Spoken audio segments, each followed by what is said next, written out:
Good morning. I will now call the regular meeting of the March 17th, 2021 Board of Supervisors meeting to order. I'll ask the clerk to please call the roll. Thank you, Chair Fletcher. Before I call the roll, I would like to note for the record that all 5 supervisors are participating via teleconference. As such, all votes will be handled by a roll call vote. Additionally, before we begin, any members of the public that wish to provide oral testimony during today's meeting, please review the instructions posted on the Clerk of the Board's webpage. I will remind members of the public that have requested to speak to wait to dial into the meeting until the item is called. With that, I will now call the roll. Supervisor Anderson? Here. Supervisor Lawson-Remer? Here. Supervisor Desmond? Here. Vice Chair Vargas? Vargas here. Chair Fletcher? Fletcher here. First item on the order of business is a report of the actions taken yesterday in closed session. I'll ask County Council to report the actions. Thank you.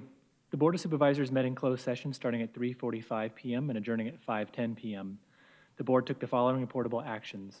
Item 31A, Sheila Garcia et al. v. Caitlin McCann et al. With all 5 board members voting aye, authorize County Council to file a petition for writ of certiorari asking the United States Supreme Court to review a decision of the Ninth Circuit denying a qualified immunity to social workers. Item 31C, David Collins v. County of San Diego et al. With all 5 board members voting aye, authorize County Council to file a petition for review with the California Supreme Court in this case involving the arrest and detention of an individual who was suspected of being drunk in public. Thank you. Thank you. Next on our agenda is non-agendized public communication. This is an opportunity for the public to address the Board of Supervisors on matters within our jurisdiction, but not on today's agenda. The only action the board may take is a referral to the Chief Administrative Officer. Reminder, according to Rule 4A, members of the public that are not English speaking and need interpretation assistance will get twice the allotted time to allow for translation. I'll ask the clerk if we have any requests for non-agendized public comment at this time.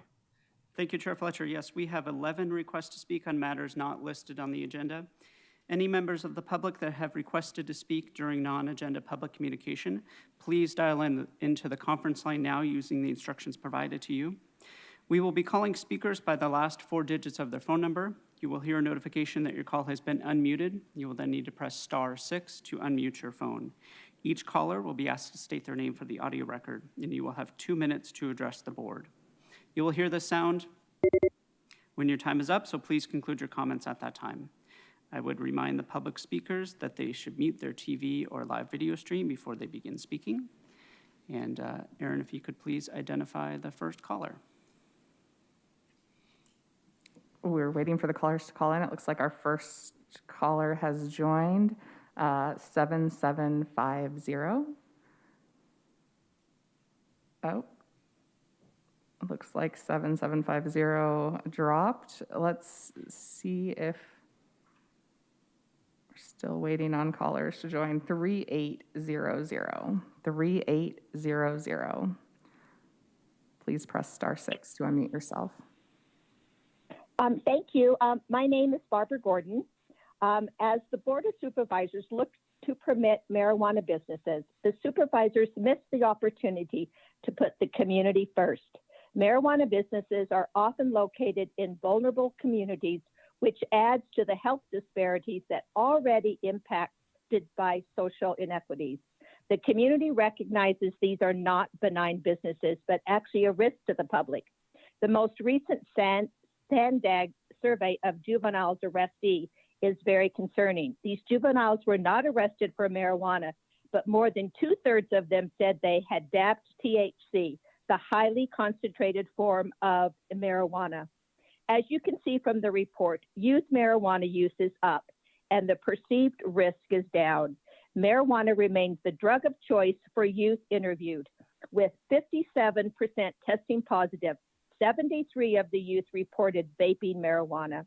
I urge the Board of Supervisors to make education of our young people regarding the harms associated with marijuana use a priority, and consider the messages teens are receiving from marijuana businesses that they are to contribute to their youth. Thank you very much.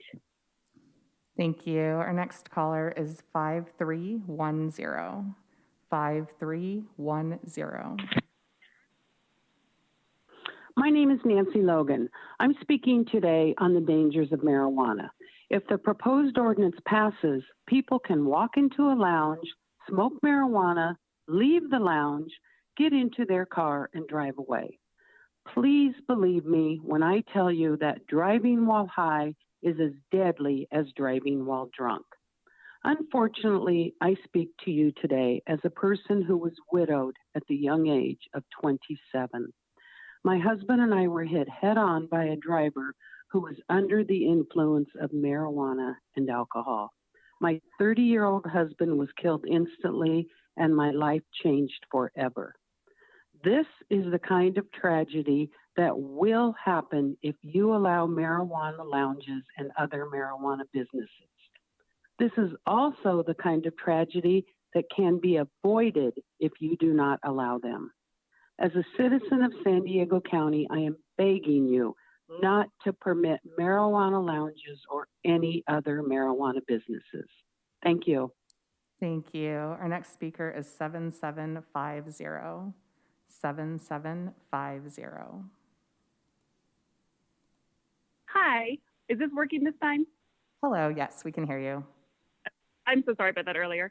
Good morning. My name is Lauren Falstich, and I am a teacher. I am opposed to opening pot shops in our area. With Proposition 64, it was never the voters' intent to have pot shops or marijuana retail businesses. These stores make marijuana normal, and there is no perception of harm. As adults, we understand the risk involved and the dangerous effects, but to the children of our city and to my students, they have no idea. They see a pot shop in a shopping center and that they go to with their mom all the time, and they think it's normal. And then when they see more and more of them, their curiosity is going to spike. And they'll think, what are these stores with these leaves all over them that my mom never goes into? So then they're going to take to Google and figure it out for themselves. They may be too young for phones, but given how 6-year-olds are on Zoom school these days, small children know how to use the internet now. And when they Google the pot shop, they're going to see a picture of a green leaf and once again, not understand the harm of it. Pot shops normalize marijuana with their advertisements and their bright colors around their windows, and there is nothing normal about a child interested in marijuana. Thank you. Thank you. Our next speaker is 2109. 2109. Hey, good morning. My name is Keith McCormick, and I'm just here to caution the board about opening up yet another Wild West gold rush in unincorporated San Diego County. But, you know, this time the gold is pot, and the rush is this ridiculous sense of urgency that the cannabis industry is pretending exists to fill some unknown and unmeasured void in the weed supply in this largely rural area. I mean, let's talk about it. Only 15% of San Diegans live in this unincorporated area, about 500,000 people. It's been a little more than 4 years since Prop 64 passed. Cities are still struggling with the issues of placement, licensing, monitoring, and tax collecting. Why do we want to rush to create more licensing and management problems in the rest of the county, and why now? Right now, 85% of San Diegans, 85% can easily drive to a pot shop, and 100% of San Diegans can have it delivered like Uber Eats. You know, the current 15% living in unincorporated San Diego County, they already have to drive farther for things like shopping malls, Costco's, Home Depots. There is no demand or need to rush the permitting of pot shops. I mean, have you conducted surveys with local population centers to see if they even want pot businesses? I bet the answer might be no in a lot of cases. Finally, just giving permit priority to people with previous marijuana convictions is a flawed policy. Every permit request should be evaluated on its merits, including the business plan and the financial capabilities of the applicants.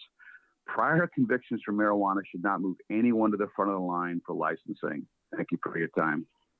Thank you. Our next speaker is 5555. 5555.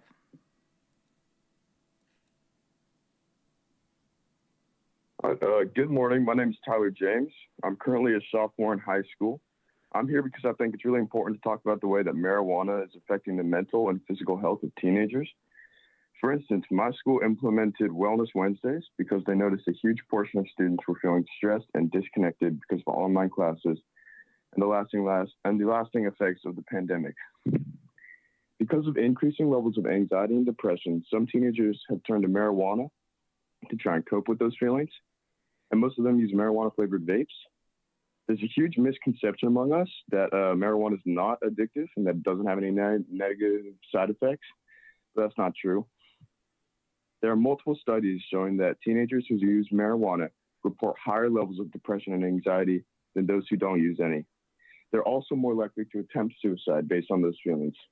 This is exactly the side of smoking marijuana that the industry tries to hide from us. They try to make it seem like harmless and put it in colorful packaging with good tasting flavors, and they don't want us to think about the lung and heart damage caused by vaping or smoking. When the county enacted a ban on the flavored tobacco and e-cigarettes, they said it was to protect public health because flavors hook kids. So if you're doing that with the e-cigarettes, why would you allow marijuana to have flavored products? That just doesn't really make any sense. Both tobacco and marijuana come in flavors to hook kids. Both products use deceptive advertising, and they both cause mental and physical harm. It's a double standard to treat marijuana that's flavored differently from e-cigarettes. Thank you. Thank you. Our next speaker is 2965. 2965. Hi, good morning. This is KB Strange. Today is American Lung Advocacy Day. As a pharmacist and a member of the County Tobacco Control Coalition, I support total smoke-free and vape-free environments for everyone. It is the right of people not to suffer the first and secondhand effects of marijuana and tobacco smoke and other products. I'd like to share some information regarding marijuana smoking and vaping at consumption lounges from American Lung's recent letter. They said, we strongly oppose measures that put people in jeopardy of the harmful effects of marijuana and tobacco smoke. According to the Surgeon General, there is no risk-free level of exposure to secondhand smoke, end quote. For your information, the California Air Resources Board classifies secondhand smoke as a toxic air contaminant in the same category as asbestos. Laboratory tests find that secondhand marijuana smoke contained double the amount of tar and ammonia as tobacco smoke and over 8 times the amount of hydrogen cyanides. Just as a reminder, state law currently prohibits smoking and vaping of any kind in restaurants. Food and beverage service in the proposed consumption lounges would not be allowed under state law if smoking and vaping of marijuana is allowed in the same space. We urge cities and counties not to move forward with any provisions to enable marijuana smoking and vaping and consumption lounges in the unincorporated San Diego County. This undermines the hard-won smoke-free and vape-free protections that we have today. Thank you for your consideration. Thank you. Our next speaker is 7777. 7777. Hi, my name is Ethan Lowe. I'm a junior in high school, and I wanted to say thank you for supporting the Let Them Play initiative. Supervisor Desmond has been supportive and encouraging, and it really paid off. I'm a varsity athlete and play football and lacrosse. Now that we're back practicing and preparing for games, I've noticed that a lot of players on my team have turned to smoking weed during the shutdown, and it's kind of upsetting now that we're back practicing. They're out of shape and lacking motivation. I was at the park a few weeks ago, or last week actually, and I saw a bunch of kids smoking. They weren't trying to hide it. They were just sitting under a tree, and they looked like they were probably 12 to 13 years old. And I looked around to see if anyone would say anything, but no one seemed to care. And it's upsetting that young kids have such easy access to marijuana. My club basketball team practices at a park in Rainbow, and I can't believe that more pot shops could potentially open up near there. I've heard that the county supervisors think that opening up legal shops would get rid of the black market. And I'd like to say that kids I know who smoke weed and dab and eat edibles are still going to get them off the internet and from older siblings. And it's very easy for them. So if you care about the kids, then start campaigning against marijuana and stop trying to normalize it. Thank you. Thank you. Our next speaker is 1444. 1444. Good morning. My name is Chris Waite. I work with young men ages 12 to 18, And as many of the speakers have mentioned, with online school and little social life, they're dealing with isolation and mental health issues. And I'm very concerned that we're losing our young men and women who are now using marijuana to cope with their anxiety. Marijuana is often the first drug youth try, but often not the last. Protecting our teens from the consequences of marijuana addiction is paramount. Marijuana products contain enormous amounts of THC that completely rewire adolescents' developing brains, creating irreversible cognitive changes and potentially leading to years of further addiction. It's disappointing that the Board of Supervisors is considering permitting marijuana businesses in the unincorporated area when so many have spoken out in opposition to these businesses coming to their community. When marijuana is commercialized, it is normalized for young people who start to think this drug is safe with no risks. You're promoting an industry that needs to addict its customers to increase their bottom line. Marijuana businesses are about big money, and young people are the target. It's your duty and responsibility as a Board of Supervisors to protect our community. Public safety and health need to be your priority and not promoting the marijuana industry and their predatory practices. Thank you. Thank you. Our next speaker is 9775. 9775. Please press *6 to unmute yourself.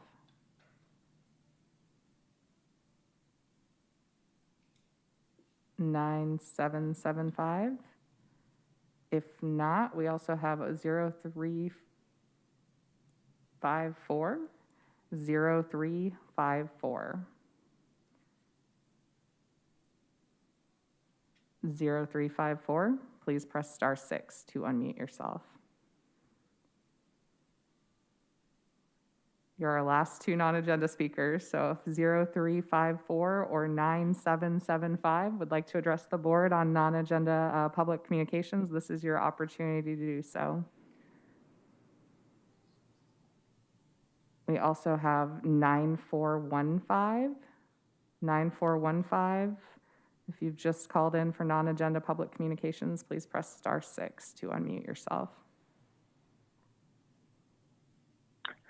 Good morning, Supervisors. I'm Ronald Stark of District 4. I'm continuing my comments from yesterday of things I have not heard in San Diego County before and since COVID-19 pandemic. I've not heard parents saying we really need places to buy marijuana, THC products as close as possible to our homes, schools, parks, and places we and our kids shop, play, and visit. I've not heard parents saying we really need places to buy marijuana and THC.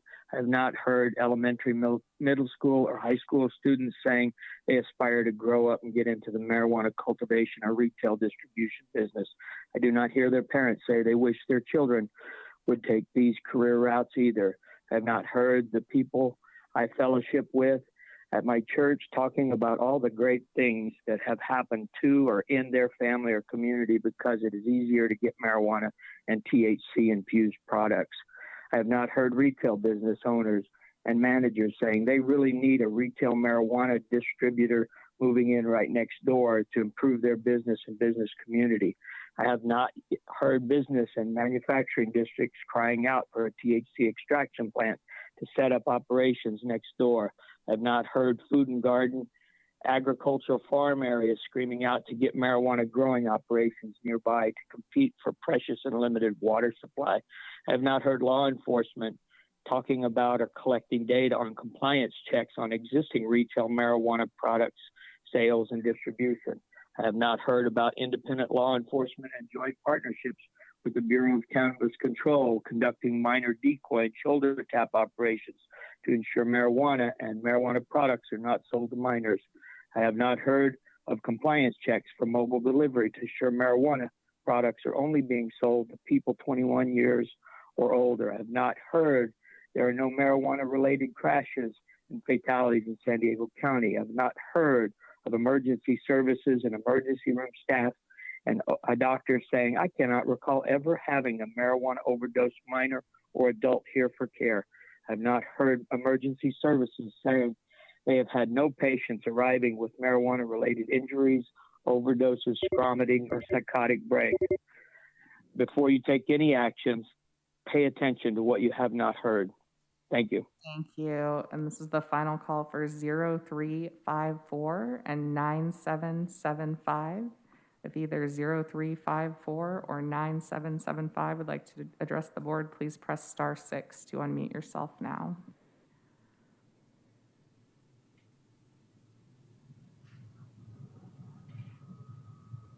Chair Fletcher, we're not receiving a response from either of those two callers, so that concludes the request for non-agenda public communications this morning. Thank you. Thank you to all the callers who called in. Next on our agenda is approval of the minute statement of proceedings for the meeting of Wednesday, March 3rd, 2021. I'll make a motion for approval. Is there a second? I'll second.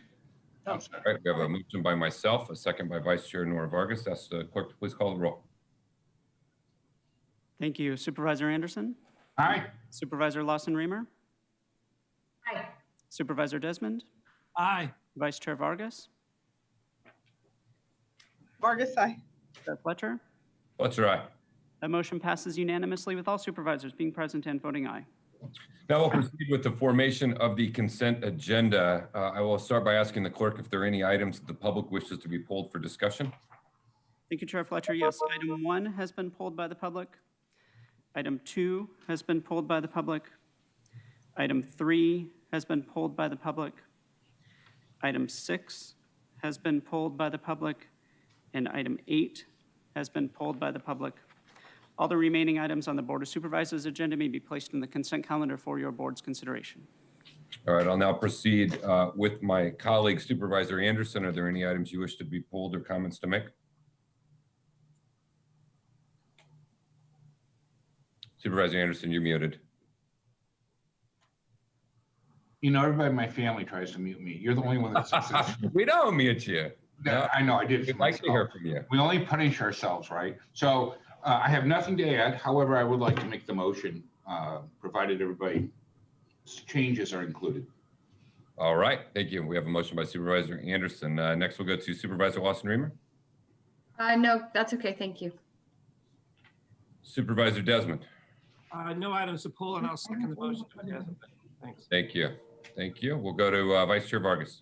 I'll second the motion, but I did want to make a comment on item number 5. I'm really excited that we're going to be continuing our cross-border economic development opportunities in Otay Mesa. And then I know that there's been a lot of tremendous work around this, but I do want to make sure that as we're looking at the projects out there that we are planning for development, that was acquired. I want to support the reduction of greenhouse gas emissions and traffic impacts and air quality that were so I really want to look at this from a very different lens. And I know that the air monitoring from our San Diego Air Pollution Control District, we're going to have our first meeting this Friday. And so we're going to be looking at this. But I think what the pandemic has done has really highlighted a lot of the disparities in our communities. And particularly, I want to encourage the development in Otay Mesa and East Otay Mesa area to really take a bold vision of becoming as clean an industrial area as possible. And so really looking at it from, the economy and the environmental justice communities really need to work together to make sure that they're not competing efforts, but considered really providing sustainable solutions. And so I will be looking at this from, we'll be taking a deeper dive into this and also, I'll support it today, but I just want to make sure that I highlight that I'm looking forward to working with East Otay Mesa community on these issues because the impact that it'll have long-term, I think is what we need to look at. So thank you. All right, thank you. Before we vote, we have a motion by Supervisor Anderson, seconded by Supervisor Desmond for approval of the consent agenda. I just want the clerk to confirm the items for discussion today are 1, 2, 3, 6, and 8. And if that is correct, then please call the roll. That is correct. Thank you, Chair Fletcher. With that, Supervisor Anderson? Aye. Supervisor Lawson-Remer? Aye. Supervisor Desmond? Aye. Vice Chair Vargas? Vargas, aye. Chair Fletcher? Fletcher, aye. The motion passes unanimously with all supervisors being present and voting aye. So we'll get into our agenda here. The first item is agenda item number 1. This item was continued from March 3rd, Boulder Brush Facility Major Use Permit. I want to thank all of the stakeholders that have been involved in improving this project and working through some of the concerns. I believe we have arrived at a good place, and it is nice to see this item back on the agenda, and I'm hopeful that it will move forward today.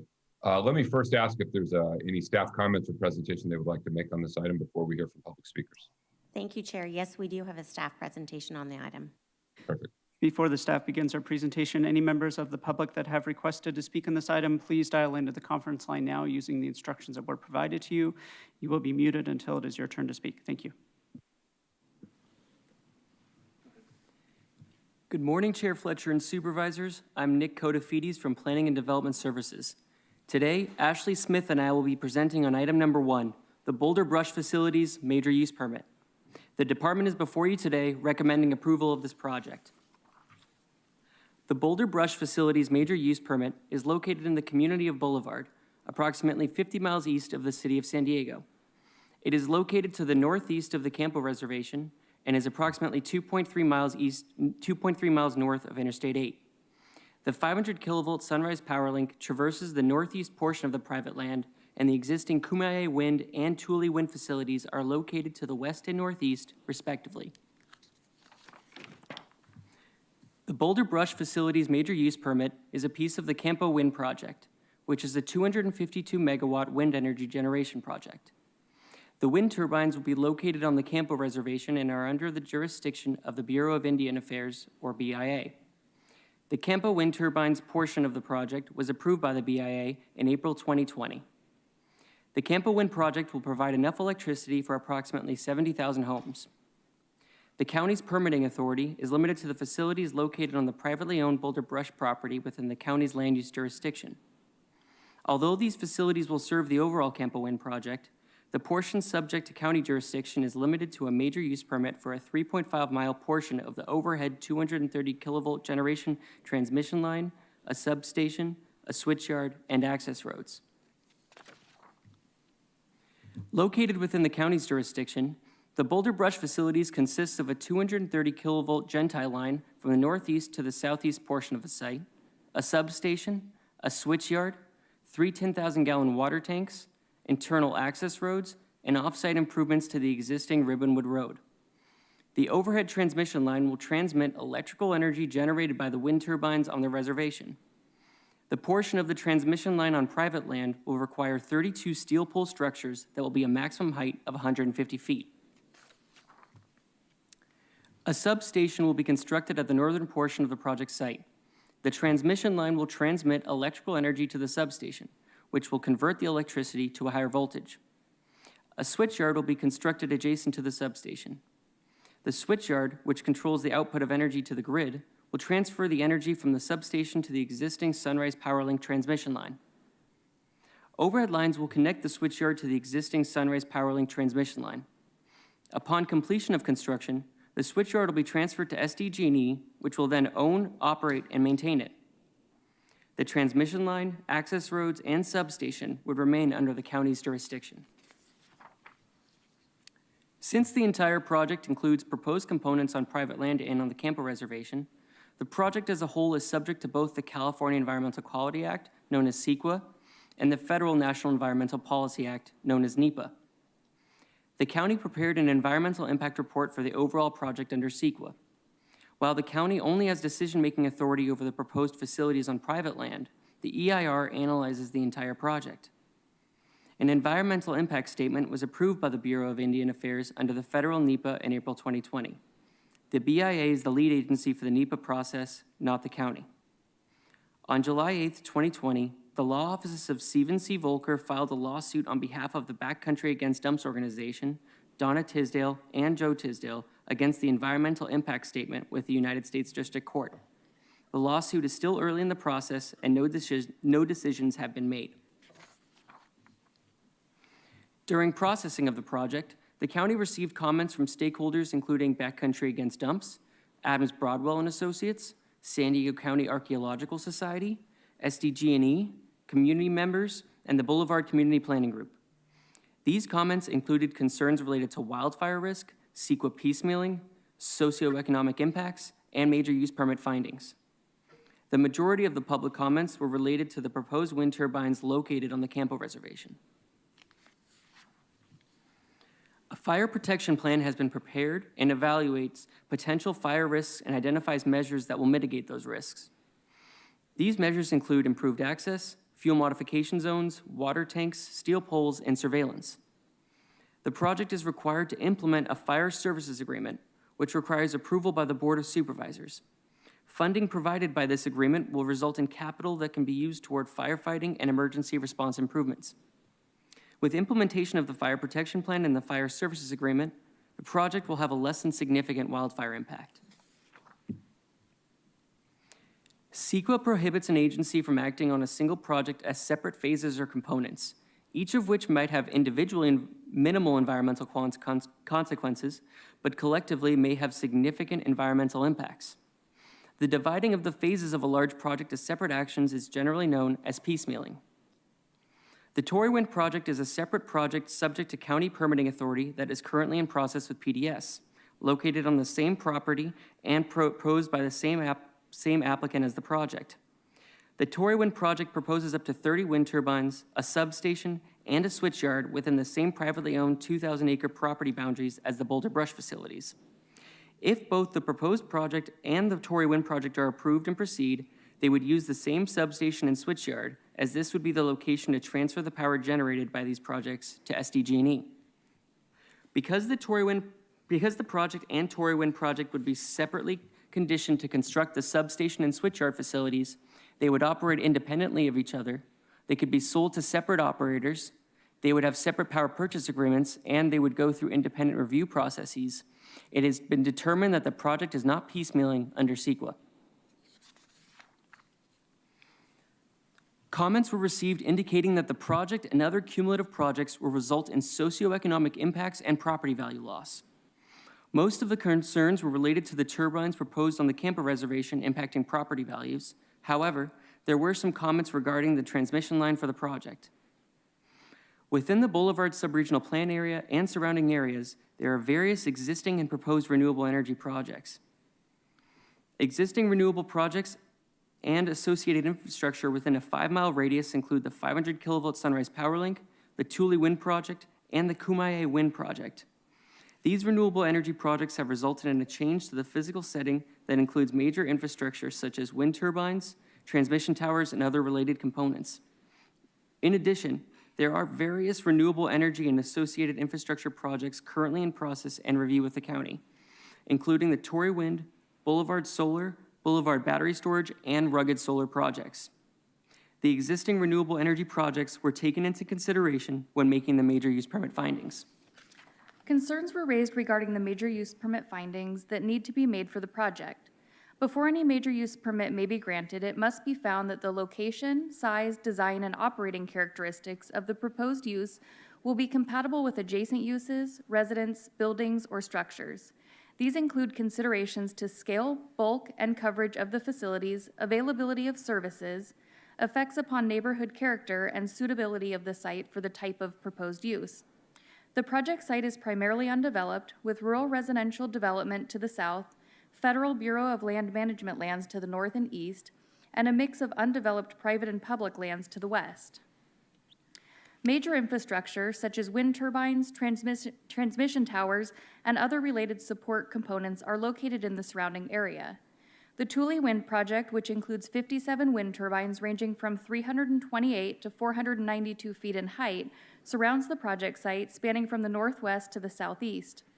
The project's proposed steel poles, with a maximum height of 150 feet, will be shorter in height and smaller in size than the nearby 170-foot-tall Sunrise Powerlink towers and the Thule and Kumeyaay wind turbines. The project will also be largely unmanned once constructed, resulting in no significant operational impacts to the surrounding area. There are limited private and public views of the proposed transmission line, which will be located at lower elevations in the valley compared to the existing turbines on the ridgelines. Several rural residential homes are located to the south, with the closest residence approximately 0.6 of a mile away.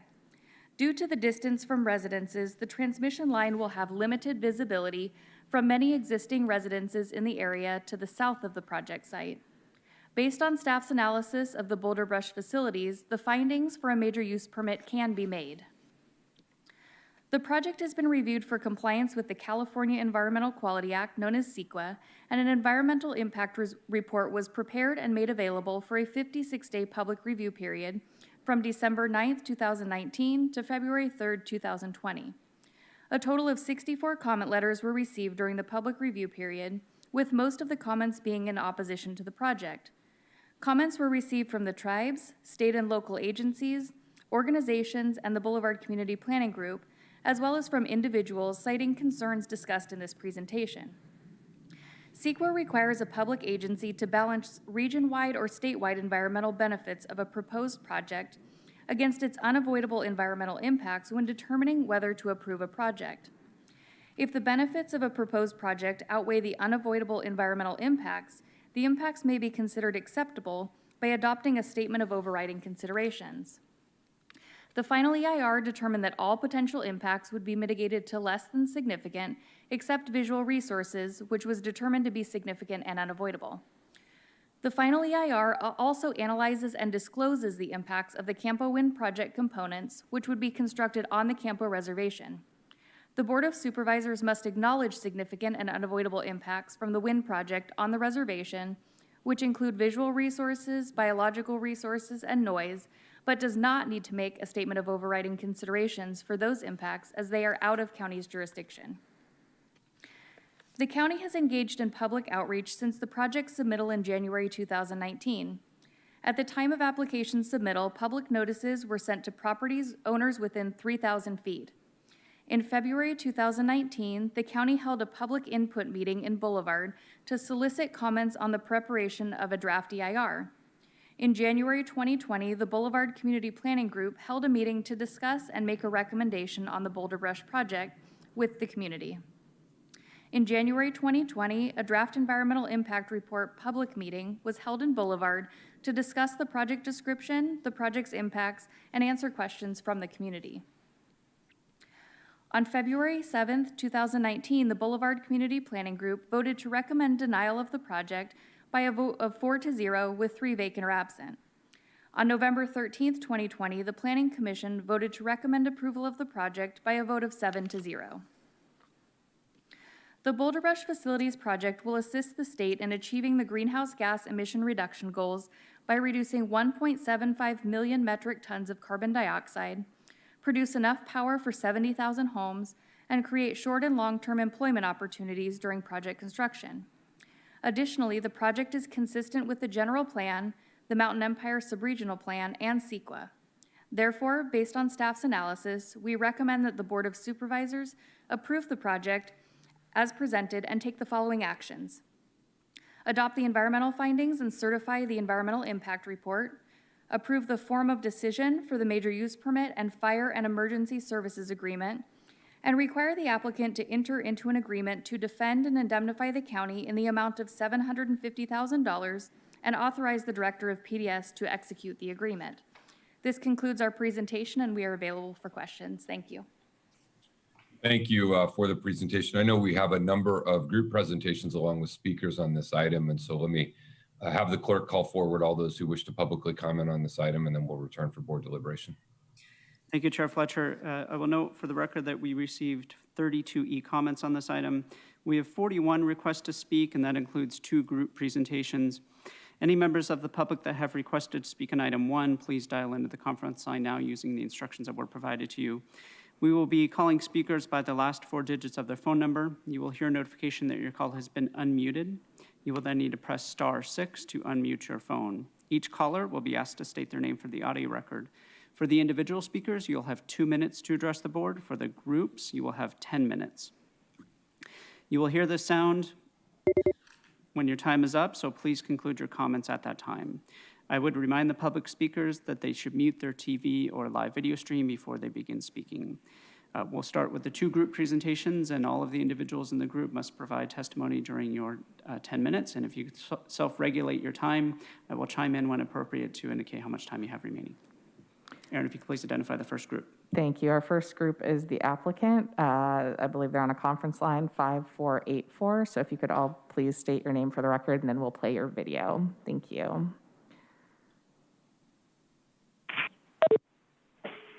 Yes, hello. Thank you. This is Craig Pospischel with Terragen, and I believe we have provided the county a pre-recorded presentation for playing at this time. Great, thank you.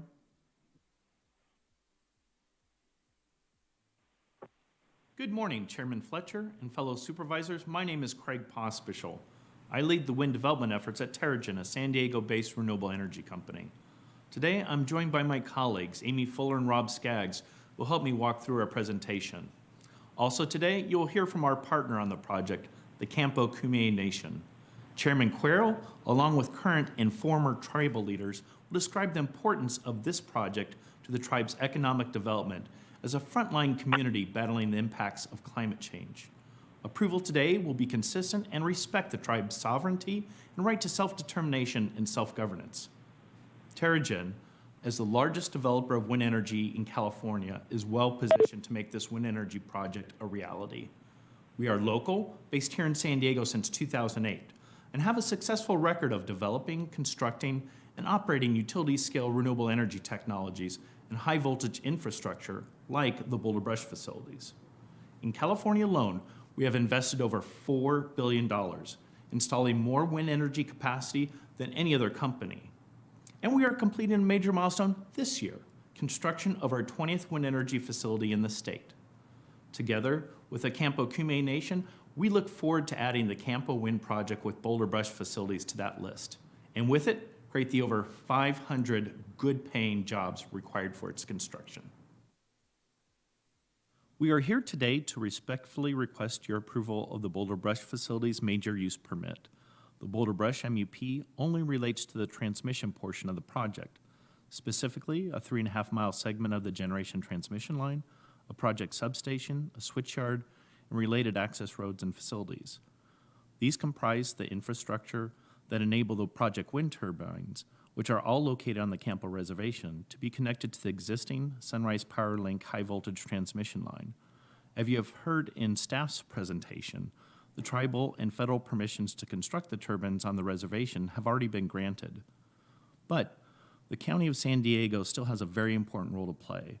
We face a climate crisis that requires bold and meaningful action to reduce greenhouse gas emissions.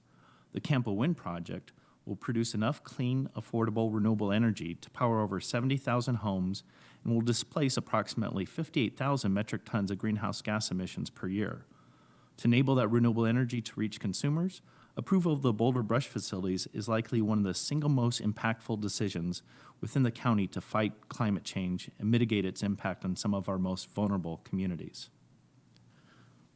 Approval is also critical to our partner, the Campo Kumeyaay Nation.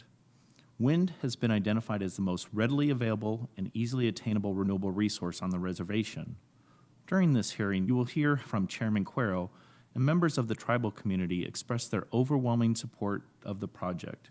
You will hear how the project will support economic development, tribal revenue, and tribal self-determination and self-governance. In 2018, the tribe voted overwhelmingly to approve the project, and in 2020, signed a 25-year lease that would allow the construction and operation of the Campo wind facilities on land within its reservation. My name is Amy Fuller, and I'm Terrigen's permitting director for the project. We're good neighbors and active members of the communities where we live and work. Some of our best references are the communities in which we operate. First and foremost, the greatest community benefit is fighting climate change. This project will do more to fight climate change than any other private development that will be before the Board of Supervisors in 2021. Second, our project will meaningfully impact environmental justice. Our project empowers economic development of the Campo Kumeyaay tribe, a frontline community, by tens of millions of dollars. This funding will help diversify their tribal economy and provide essential programs for tribal members such as education, healthcare, housing, and public safety. Third, our project will produce millions of dollars in increased county property taxes. These millions in property taxes will provide essential services throughout the county, with little, if any, of the services being required by our project. That is, we put much into the general fund and take almost nothing out. Fourth, we have identified the following opportunities to benefit the surrounding area that would be funded if the project is constructed, such as funding for the San Ysidro Health, Mountain Health Senior Nutrition Program, and Food Pantry. This program provides meals to hundreds of seniors, many of which are homebound. we've already funded $25,000 of a $250,000 commitment, a $75,000 donation to the Mountain Empire Historic Society, and $50,000 in scholarship funds to give high school seniors and adults the opportunity to continue their education. Importantly, we have signed a project labor agreement committing to utilize skilled union labor on this project that will peak at over 500 workers who will earn good pay and benefits. You'll also hear from Campo Fire Division Chief Scott Timms, who has deemed our project as safe and meets all of the fire department's high standards. He will also share more about Campo Fire's training and readiness to respond, both on the Campo Kumeyaay Nation and across the community, that will be enhanced with funding from our project. In addition to the project's importance to the tribe and the direct benefits to the community, approval of the Boulder Brush facilities will result in a significant economic boost and the creation of green economy jobs in San Diego County. Currently, natural gas-fired power generation supplies a majority of the electricity generated within San Diego County, but it results in unnecessary greenhouse gas emissions and water consumption. San Diego County itself has made great strides in renewable energy development and procurement. However, as a county, we are still a huge energy importer, leaning on imports for much of our renewable energy needs. San Diego has historically consumed over 19,000 gigawatts annually in electricity, while only generating about a quarter of that volume through in-county utility-scale generation. And of that in-county generation, less than 25% is renewable. We are doing better on smaller renewable energy additions at the residential and commercial levels, but achieving county and state greenhouse gas emissions reductions goals will require an all-of-the-above approach, including utility-scale projects that can produce a material amount of clean, affordable power needed by our communities. As mentioned earlier, the project will displace an average of 58,000 metric tons of carbon dioxide emissions per year that would otherwise be emitted by fossil fuel plants in order to generate the same amount of electricity. That's the equivalent of removing the emissions of 12,500 cars from the road. Approval of the Boulder Brush facilities is the greatest and most near-term opportunity to take bold action to reduce reliance on fossil fuels and reduce greenhouse gas emissions from an individual project as San Diego moves toward a zero-carbon future. Since AB 32 was passed, California has successfully reduced greenhouse gas emissions to below 1990 levels, despite an increasing population, a trend shown with the red dashed line. However, over the next decade, we will need to decrease GHG emissions at a rate 4 times greater on an annual basis, as shown by the green trend line. To achieve these goals, it is widely viewed that along with energy efficiency programs, massive shifts in multiple sectors of the economy toward electrification will be needed, especially in the transportation and building sectors. However, it's critical that increasing electrical demand be met with clean, affordable, renewable energy. Utility-scale wind energy is a vital part of our clean energy future, and our electric supply must be comprised of a mix of sources due to the constantly changing demand for electricity. No single technology can provide all of the energy and services we need.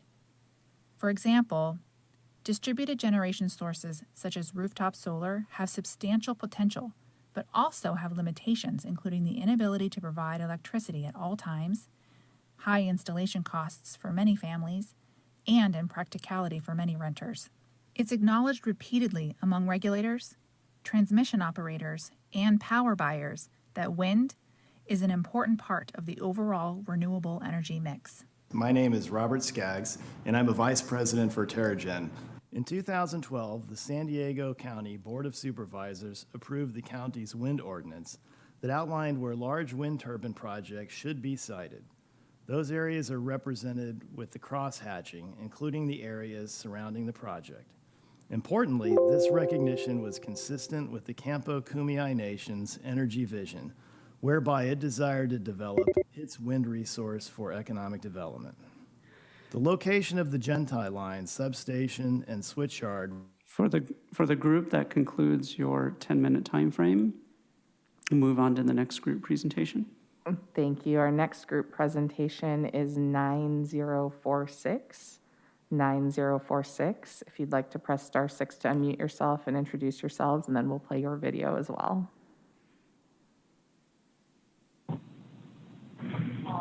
Good morning. This is Chairman Marcus Guerra from the Campbell Band of Michigan.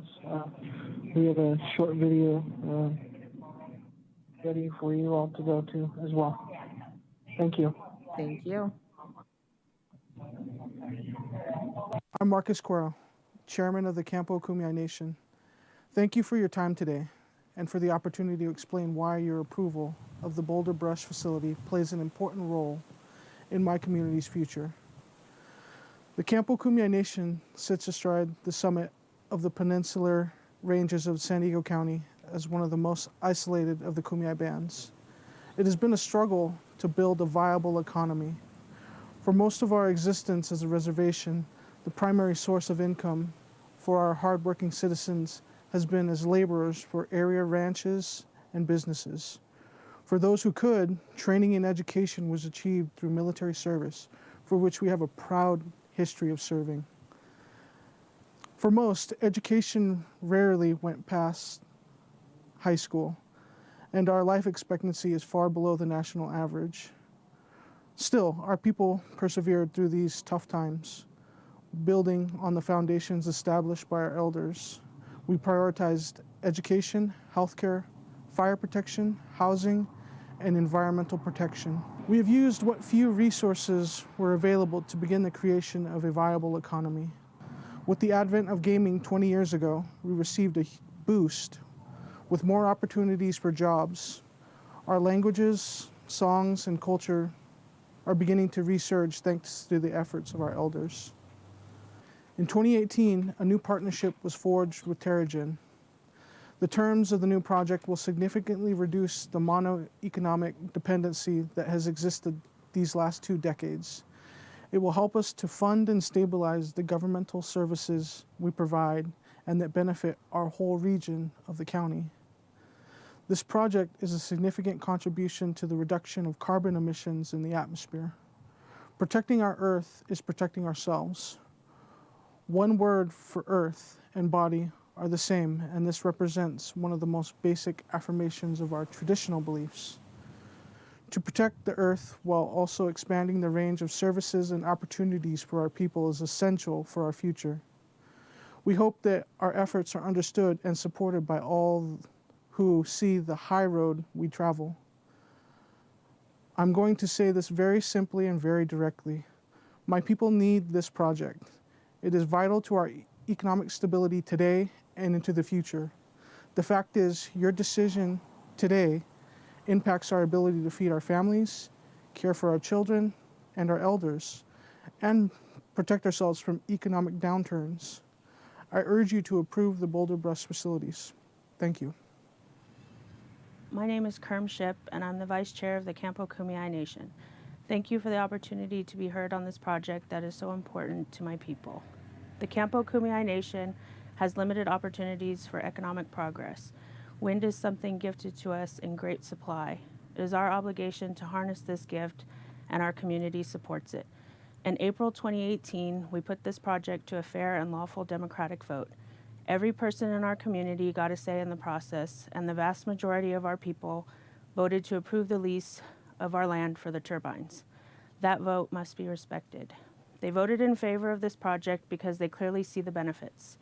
Campo Wind will generate revenues that are of critical importance to our tribe. It will fund healthcare programs, educational advancement, enhanced public safety programs, and so much more. And it will do so in an area and for a community that has long been impeded for many reasons by limited opportunity. This project is critical to our advancement. That's why we ask that you approve the Boulder Brush facilities today. To do otherwise would jeopardize the project and negatively affect my community's future. It is unfortunate that a small but vocal group outside of our community have complaints about a project on our land.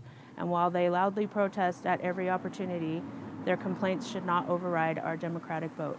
Allowing those individuals to hinder this project would be unjust and shameful. We urge you to support our right as a tribe to make our own decisions about how to use our land and how we secure our economic health as a community. Please approve the Boulder Brush facilities today. Thank you. My name is Paul Quirrell, and I am the former chairman of the Campo Band. And I've been on the council for the last 35 years. I was 19 years old when I got on council. This project means to my people a better economy for our people. Our people here in this region, there's not very many jobs, and if there is some jobs, they don't pay very well. And the only way that our people are going to thrive is to be able to have good jobs that this project will provide for our people. It'll give them good pay. It'll make their lives a lot better, which means our children will start to be a lot better, which means that we can provide a better education. To go down the hill is not very far, but when you have no car, it's a long ways. This will help our people, like I said, in our economy, that our people will be able to have cars, a good dinner at nighttime for us to eat. You know, this project has long been still for a while, that it's been on hold because of different people trying to fight us on every step that we've taken. But we've done this project correctly, and they really doesn't have nothing to stand on when it comes to trying to say that we're doing something bad for this environment. This is the wind. This is natural. It's a resource that we happen to have abundance of. Why not use that? Why not take the wind and harness it for the betterment of our community as well as the outside community? It's not going to provide everything we need, but it's going to be a start of more income. When you have more income, there's a lot more things you could do with that in the way of helping our people. Like I said, education, it's a big thing here. We have one of the lowest performing schools here in this district. And we want better education for our kids. And now we're providing college programs through here, through satellite. And this is going to help us take that even further. Like I said, economically, it's going to boost our economy for our people and even for the surrounding people, because those dollars don't stay right here at the reservation. They're spent, and they help the rest of the economy. Tribal sovereignty, our right to self-governance and self-determination, is well-established law. Under these laws, we conducted a community-wide democratic vote in 2018. All of our 310 members were given an opportunity to have their say. They overwhelmingly approved the project. As with most any community, there are a variety of opinions, and we support their right to have them. But there is only one voice that speaks for the Campo Kumeyaay Nation as a whole, and that is the chairman elected by the General Council. Any other person or group that purports to speak for Campo is misrepresenting themselves and their authority. Chairman Fletcher and board members, as the elected chairman of the Campo Kumeyaay Nation and on behalf of my community, I respectfully ask for your vote and to honor the will of our people. Thank you very much. So we have a second part to this presentation that will play next from the Campo Fire Department.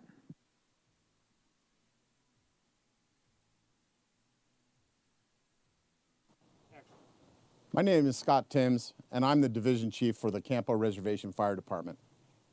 The Campo Reservation Fire Department is dedicated to serving the entire Campo Reservation Fire Protection District, which includes the Campo, La Posta, Manzanita, and Huiapai reservations. The district employs 7 personnel, including a district fire chief, myself, a district clerk, and 4 fire suppression personnel. Our department has been a proven asset for Eastern San Diego County for over 30 years.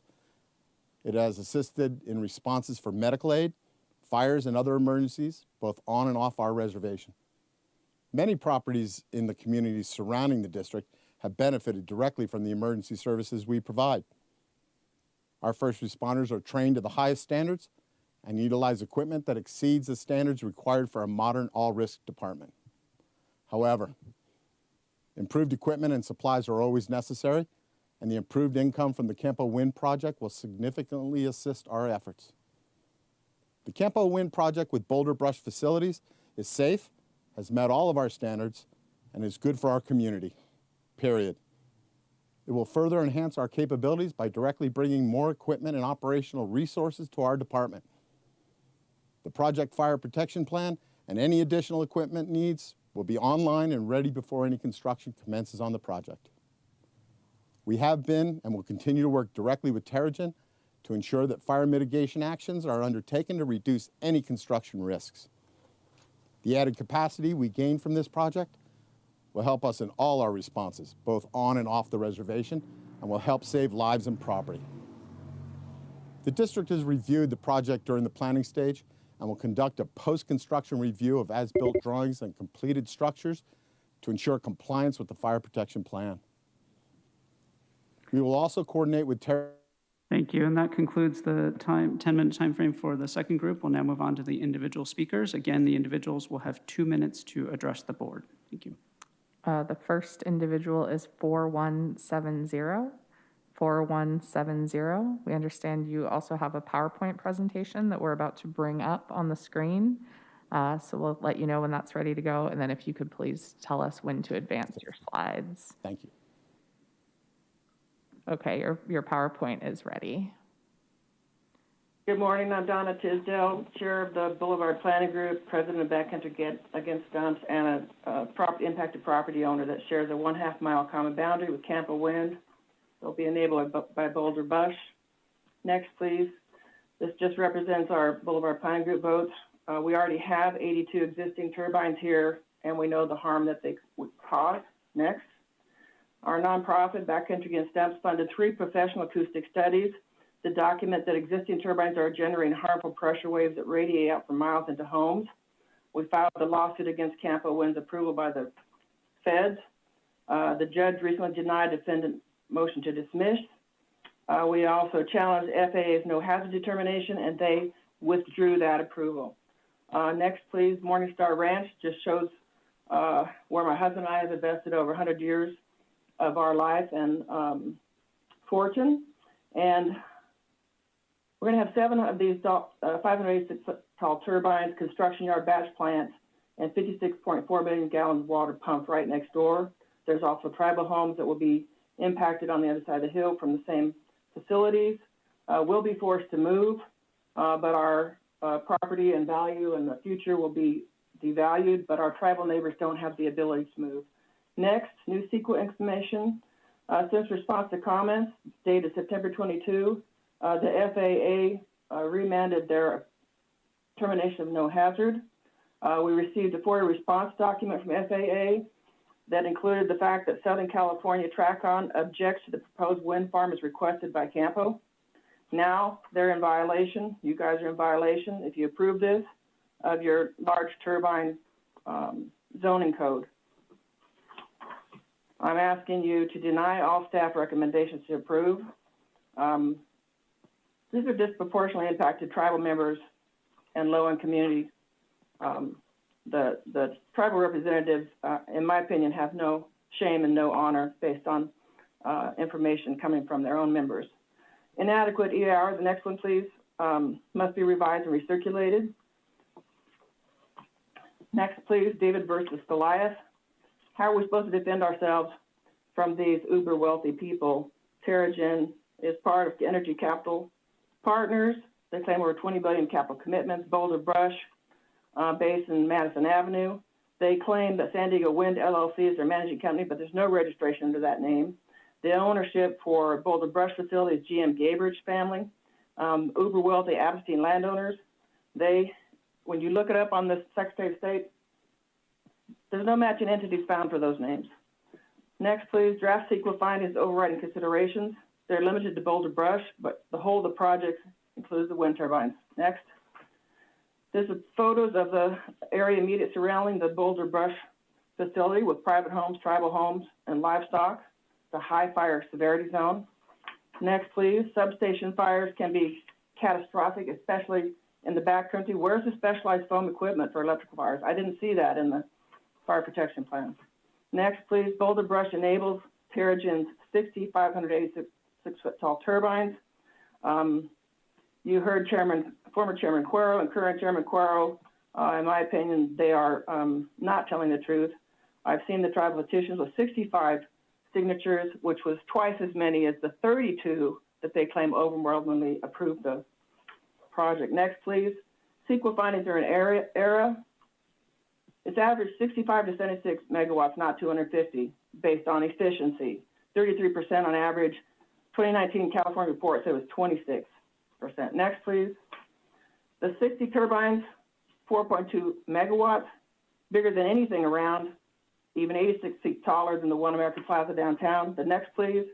The map on the left, you can see the little green line that goes up through the community, and on the right are the blue lines that show all the turbines. Currently, there are no turbines south of Interstate 8.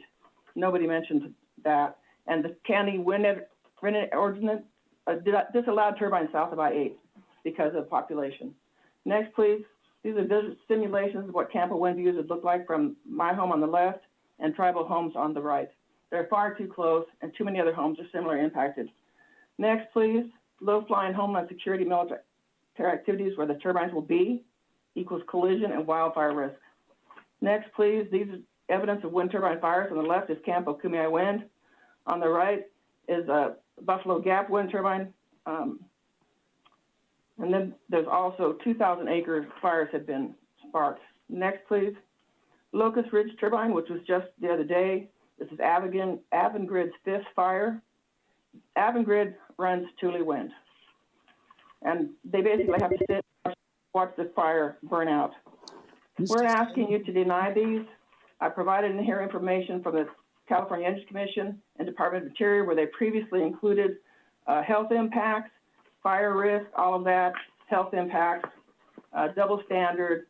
Thank you. This project meets the legal definition of negligent. Social benefits for local community, they're limited to very few, select tribal members only that are related to the leadership. Thank you. We're asking not approve, which you cannot enforce. You cannot enforce. Thanks so Sarah much. does not have to answer anybody. Thank you. We'll move on to our individual speakers on this item, beginning with 5318. And just for the record, as we're waiting for that speaker, as Ms. Tisdale was the chair of the planning group, she was given 5 minutes. Thank you for the rules of procedure. 5318, you may proceed. Hello, my name is Andrea McNew. I'm a resident of rural East County, San Diego, and I am calling to voice my support of approval of the multi-use plan for the Boulder Brush project. East County and South County have several issues that this could help address, like low employment numbers. Our unemployment numbers are much higher than the county as a whole, and I think that the jobs that this could provide, especially for the tribal members, are a net positive for the community and the county as a whole. Also, and the bottom line is we must reduce our use of fossil fuels, and we need to invest in renewable energy. And living in East County, living in rural East County, I know that climate change has had a severe effect on our climate, our fire danger, our risk, and we need to reduce all of our use on fossil fuel and increase our reliance on renewables, which this project will help. So that's just my comment. Thank you very much. Thank you. Our next speaker is 5359. 5359. Good morning. My name is Nancy Rader, Executive Director of the California Wind Energy Association. I'd like to speak briefly to the importance of the Campo Wind Project with its Boulder Brush facilities to the achievement of California's clean energy future.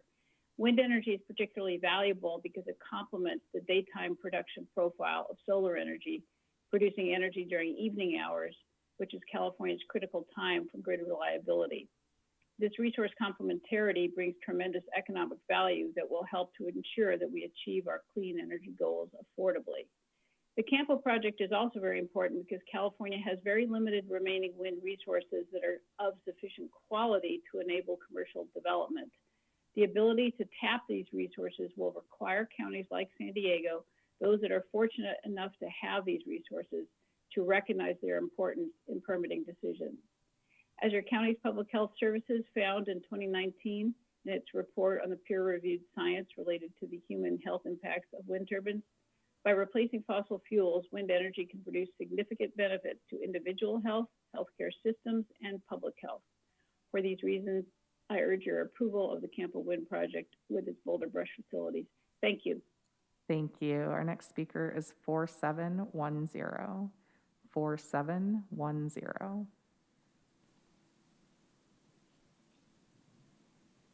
4710, please press *6 to unmute yourself.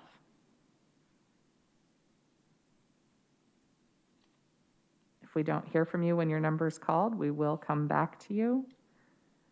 We'll move on to 8940.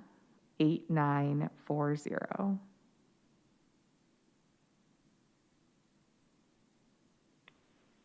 Hi.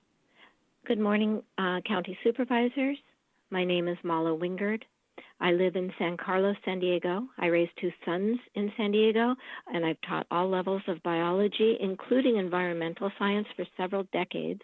One of my primary goals has been to create greater environmental awareness to my students and to the community by working over the years to promote cleaner, renewable forms of energy. It's important for each of us on a personal level and the community to take more responsibility for our actions in everything we do. We can no longer ignore the increasing environmental damage that's occurring in our region, from Tijuana River to the devastating wildfires. These are serious problems here and also across the globe, which is why we need to move quickly here to pass renewable energy projects that will help mitigate the damage that has already been done and reduce severe environmental damage for our future.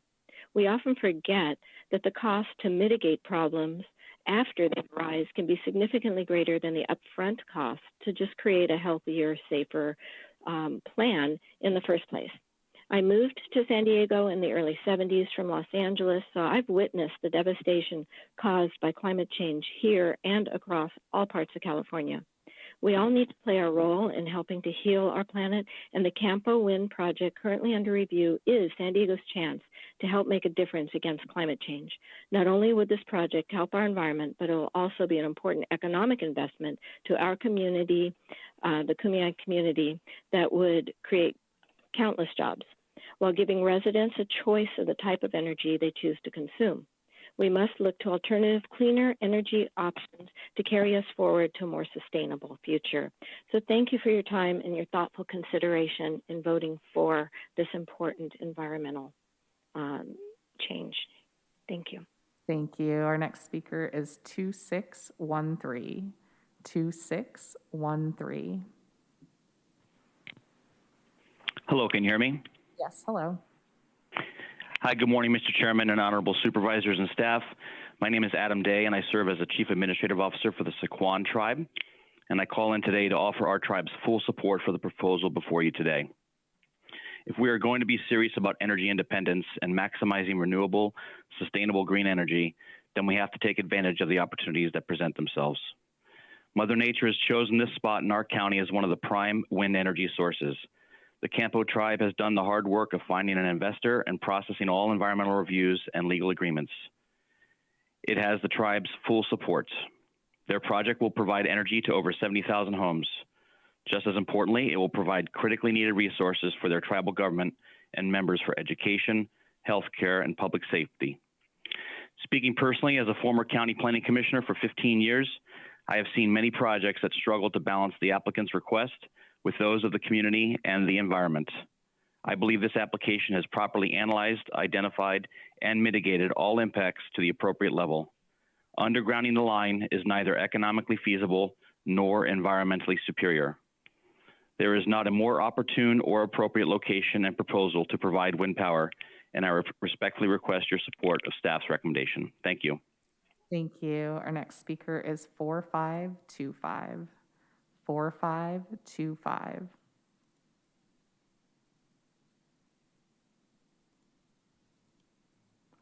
4525, please press star 6 to unmute yourself. Again, if we don't hear from you when your number is called, we will come back to you. Our next speaker is 8588. 8588.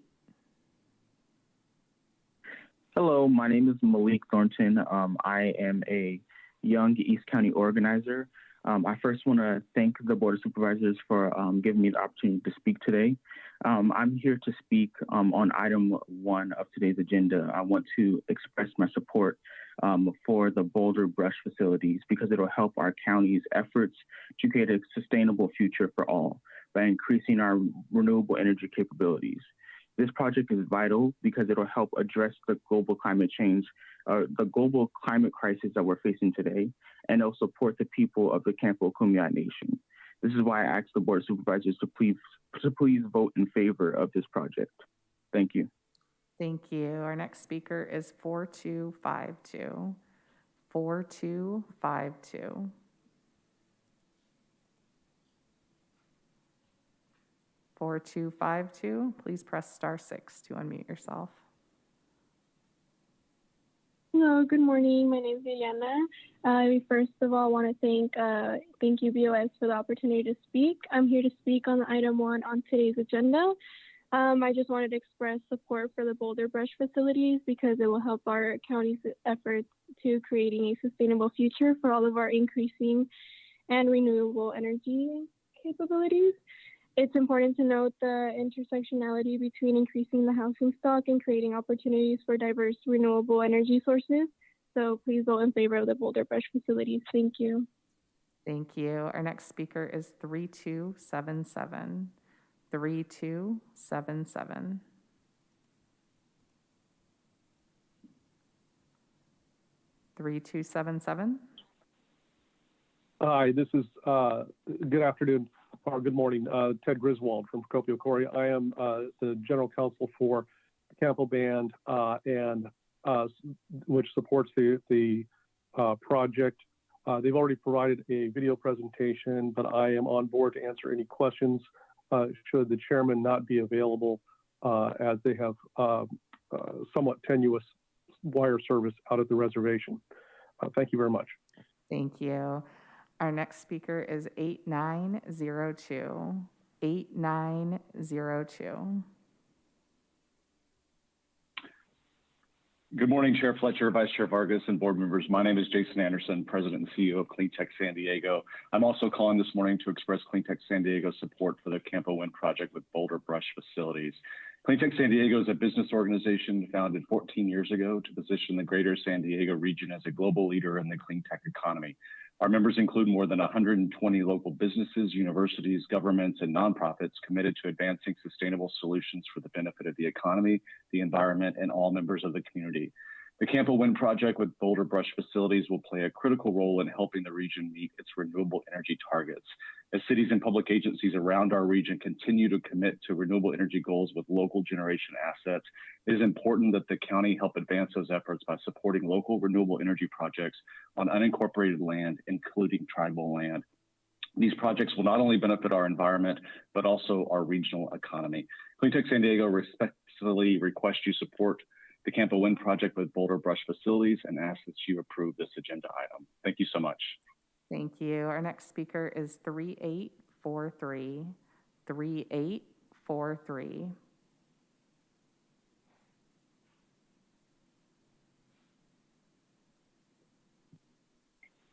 Good morning, Chairman Fletcher and County Supervisors. I'm Judith Shaflin, Vice President of Social Resources and Rural Health Services for San Ysidro Health and former Chief Executive Officer of Mountain Health. San Ysidro Health is the primary general service healthcare provider in the Mountain Empire of Rural East region covering 950 square miles. Our local residents depend upon us to meet their healthcare needs. In 2020, San Ysidro Health and Mountain Health formally merged our operations, creating a system of healthcare for more than 107,000 individuals in eastern San Diego County and southern Central.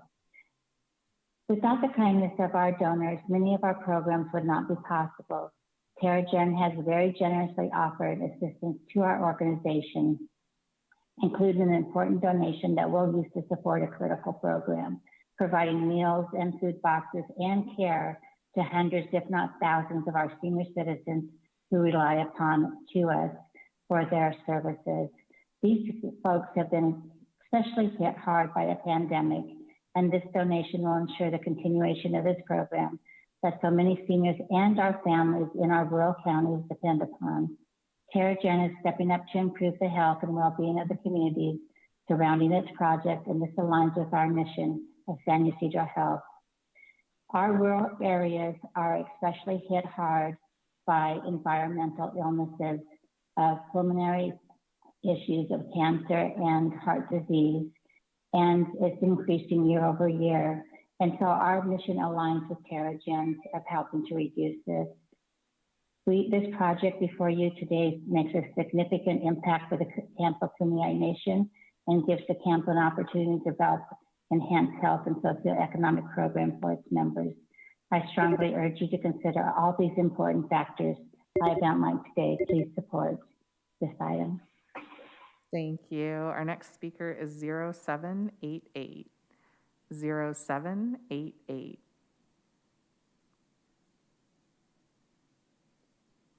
And 0788, please press *6 to unmute yourself. Again, if we don't hear from you when your number is called, we will come back to you. Our next speaker is 1439. 1439.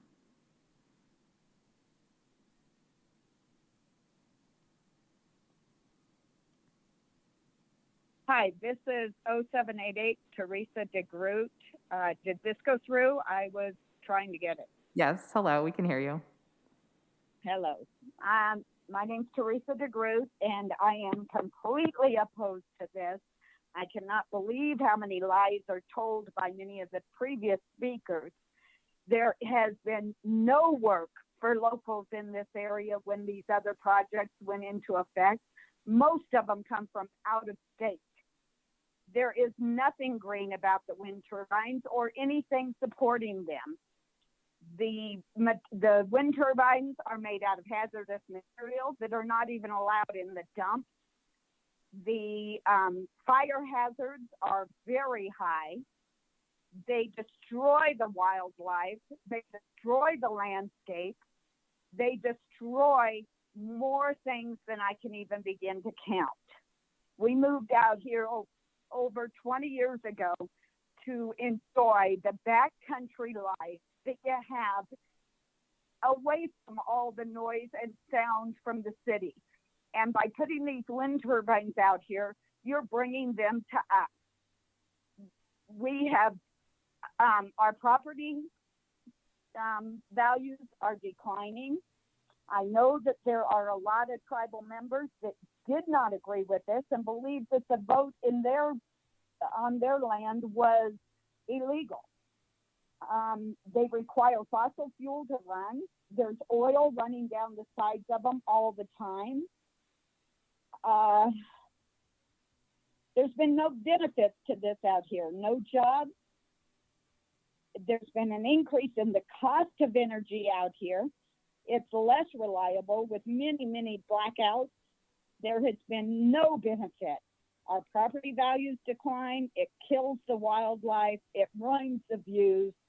We've had enough out here. I believe that there's many other places they could be placed if they're insisting on it, but there's nothing green about them in the first place. Thank you, ma'am. Thank you. Our next speaker is 1439. 1439.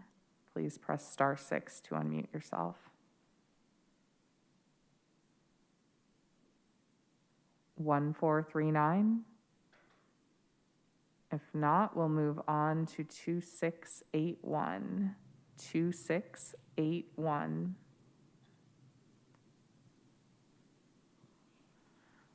2681. Please press *6 to unmute yourself.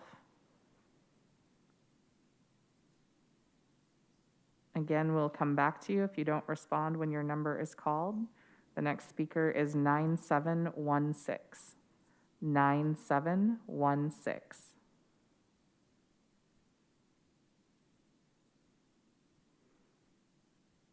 Nine seven one six. Again, for everyone remaining on the line, please make sure you press *6 to unmute yourself after we call the last 4 digits of your phone number. We will move on to 8030. 8030.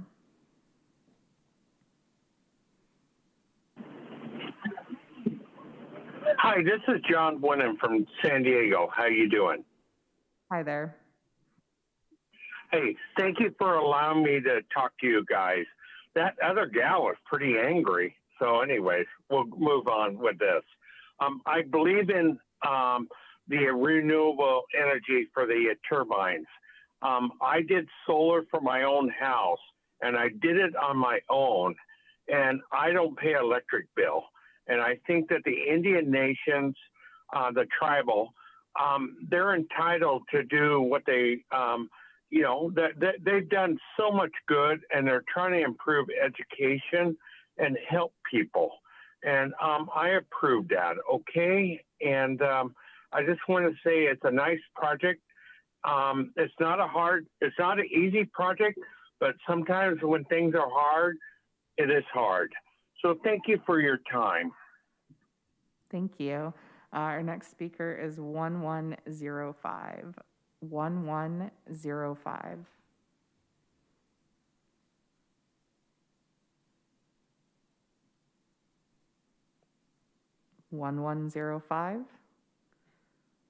If not, we will. Oh. Good morning. My name is Scott Timms, Division Chief, Campo Reservation Fire Protection District. I wish to thank the board for allowing us to present our earlier video presentation, which endorses the Boulder Brush Project. I'll continue to be available for any questions. Thank you. Thank you. So we'll now go back to the numbers that we'd previously called. This is going to be the final call for these phone numbers. So if you would like to address the board on item 1, please make sure you press *6 to unmute yourself when you hear your phone number. 4710. 4710. Good morning, Chairman Fletcher and Supervisors. My name is Matt Valera, and I'm a consultant with Dudek, the firm that prepared the EIR for the county, and we are available for questions. Thank you. Thank you. Next number is 4525.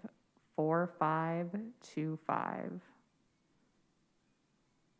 Good morning, board. My name is, can you hear me?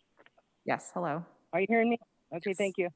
Okay, my name is Michelle Quero. I'm an enrolled member of the Campo Band and Mission Indians of the Kumeyaay Nation, and I live on the land with my family. I'm a mother, I'm a grandmother, I'm a preschool teacher, I'm a bird dancer, and a person that many of our tribal members turn to me for help. I formerly served my people as vice chairwoman and the Campo secretary. Our previous and current leadership has refused to recognize valid petitions to recall them and to terminate the Campo Wind. Previous tribal petitions to terminate the landfill and the Shilluk were honored when I was serving as vice chair.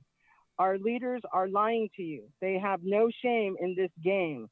They have refused to hold regular tribal meetings, 150 in a row. Then they have failed to provide budgets or bring us any kind of money that Campo Wind has provided, or any type of jobs or tuitions or projects that they're talking about. They never brought it to the tribe because they don't hold tribal meetings. We already have a 50 megawatt turbines on our land that we approved without an environmental impact statement.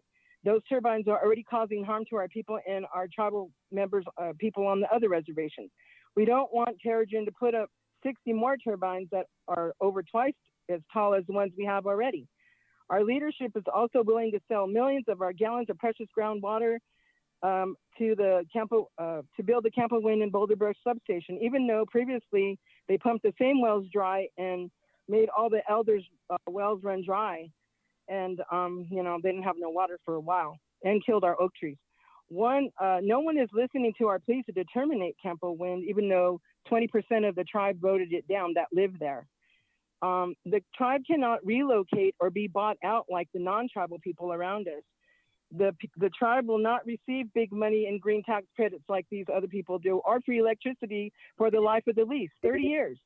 The tribe has not been involved in the negotiations, and we are still in the dark. An alternative would be solar parking. That would be great. So that's all I have to say. Thanks so much. Our next caller is 1439. 1439. Please press *6 to unmute yourself if you'd like to address the board. 1439. If not, we also have 2681. 2681. Good morning. My name is Corey Jones, and I've been a backcountry resident for 45 years. And I believe this is a perfect project for the Campo tribe. I've been to that area many, many times, and certainly it has great wind resources. And these are the renewables that we were sold on with the Sunrise Power Link, and eventually it was approved and it is in operation, and energy from the East County renewables was the whole point of that exercise. And I think this will bring high quality jobs to the county. It's also going to help the tribe. It helps SDG&E with their transmission. It helps the environment, and it generally helps San Diego County. Thank you for your time. Thank you. Our next speaker is 9716. 9716. Please press *6 if you'd like to address the board on this item. 9716. If not, we also have 0514. 0514. Good morning. My name is Jim Nielsen, a rural area community member. I want to thank the board for the opportunity of allowing me to speak. I'm here to speak on today's agenda. I want to express my support for the Boulder brush facilities because it will help our county's efforts to create a sustainable future for all by increasing our renewable energy capabilities. This project also received a unanimous vote by the Planning Commission.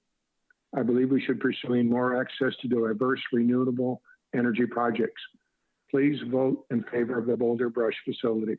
Thank you very much. Thank you. This is the final call for 1439 and 9716. 1439 and 9716. Please press *6 if you'd like to address the board. This is 1439. Mark Storm with Dudek with Matt Valerio, consultant for the county, available for questions. Oh, thank you. Based on that, Chair Fletcher, I believe that concludes public testimony on this item. Thank you, and thank you to all the callers who called in today. Certainly nothing, very few things we do will have complete and unanimous support, but you know, it warms my heart to see us moving forward with a project that can help achieve our goal of 100% renewable energy, and importantly, a project that has a project labor agreement and tribal support. And I think that this is a good endeavor, and I want to commend all of those that have been involved in working through the issues and getting us to this point today. With that, I will make a motion to approve this item, and we'll go to my colleagues to see if they have any comments or deliberative remarks they would like to make. I'll go ahead and second it, Chair. Thank you. And so I did want to say this. I mean, I want to just reiterate what you just mentioned, but I also I want to thank. I really am grateful to hear from our tribal communities, and I was really happy to see that this is what we need to be doing as we're moving forward, right? Bringing together energy advocates, organized labor, to really bring these kinds of visions into fruition. I do want to just kind of highlight that I'm aware that after the construction of this project, there's going to be about 18 jobs or so that are going to be available, and hopefully they're prioritized for the local Campo tribe. I think that's extremely important. But with that, I am happy to support this project, and like I said, I'll second the motion. Thank you. Let me ask my other colleagues if they have any comments or questions on this item. All right, seeing none, we have a motion by myself, a second by Vice Chair Vargas to approve the recommendations in agenda item 1. I'll ask the clerk to please call the roll. Thank you. Supervisor Anderson? Aye. Supervisor Lawson-Remer? Aye. Supervisor Desmond? Aye. Vice Chair Vargas? Vargas, aye. Chair Fletcher? Fletcher, aye. The motion passes unanimously with all supervisors being present and voting aye. We're now going to move to agenda item 2. This was also continued from March 3rd, 2021, Gillespie Field, new 50-year ground lease. Let me ask staff if they have any comments they would like to make or presentation before we go to the public speakers on this item. Thank you, Chair. Yes, we will have a presentation on this item. Thank you. We'll give everyone a minute to get switched out there. While staff is getting settled, any members of the public that requested to speak on item 2, please dial into the conference line now using the instructions that were provided to you. You will be muted until it is your turn to speak. Thank you.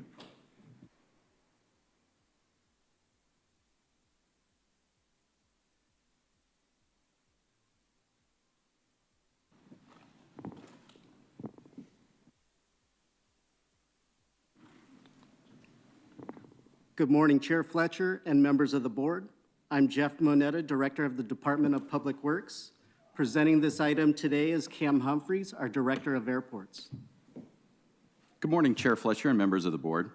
This item is a request to approve a new 50-year ground lease agreement at Gillespie Field with Weld Investment Company, a subsidiary of Chestnut Properties.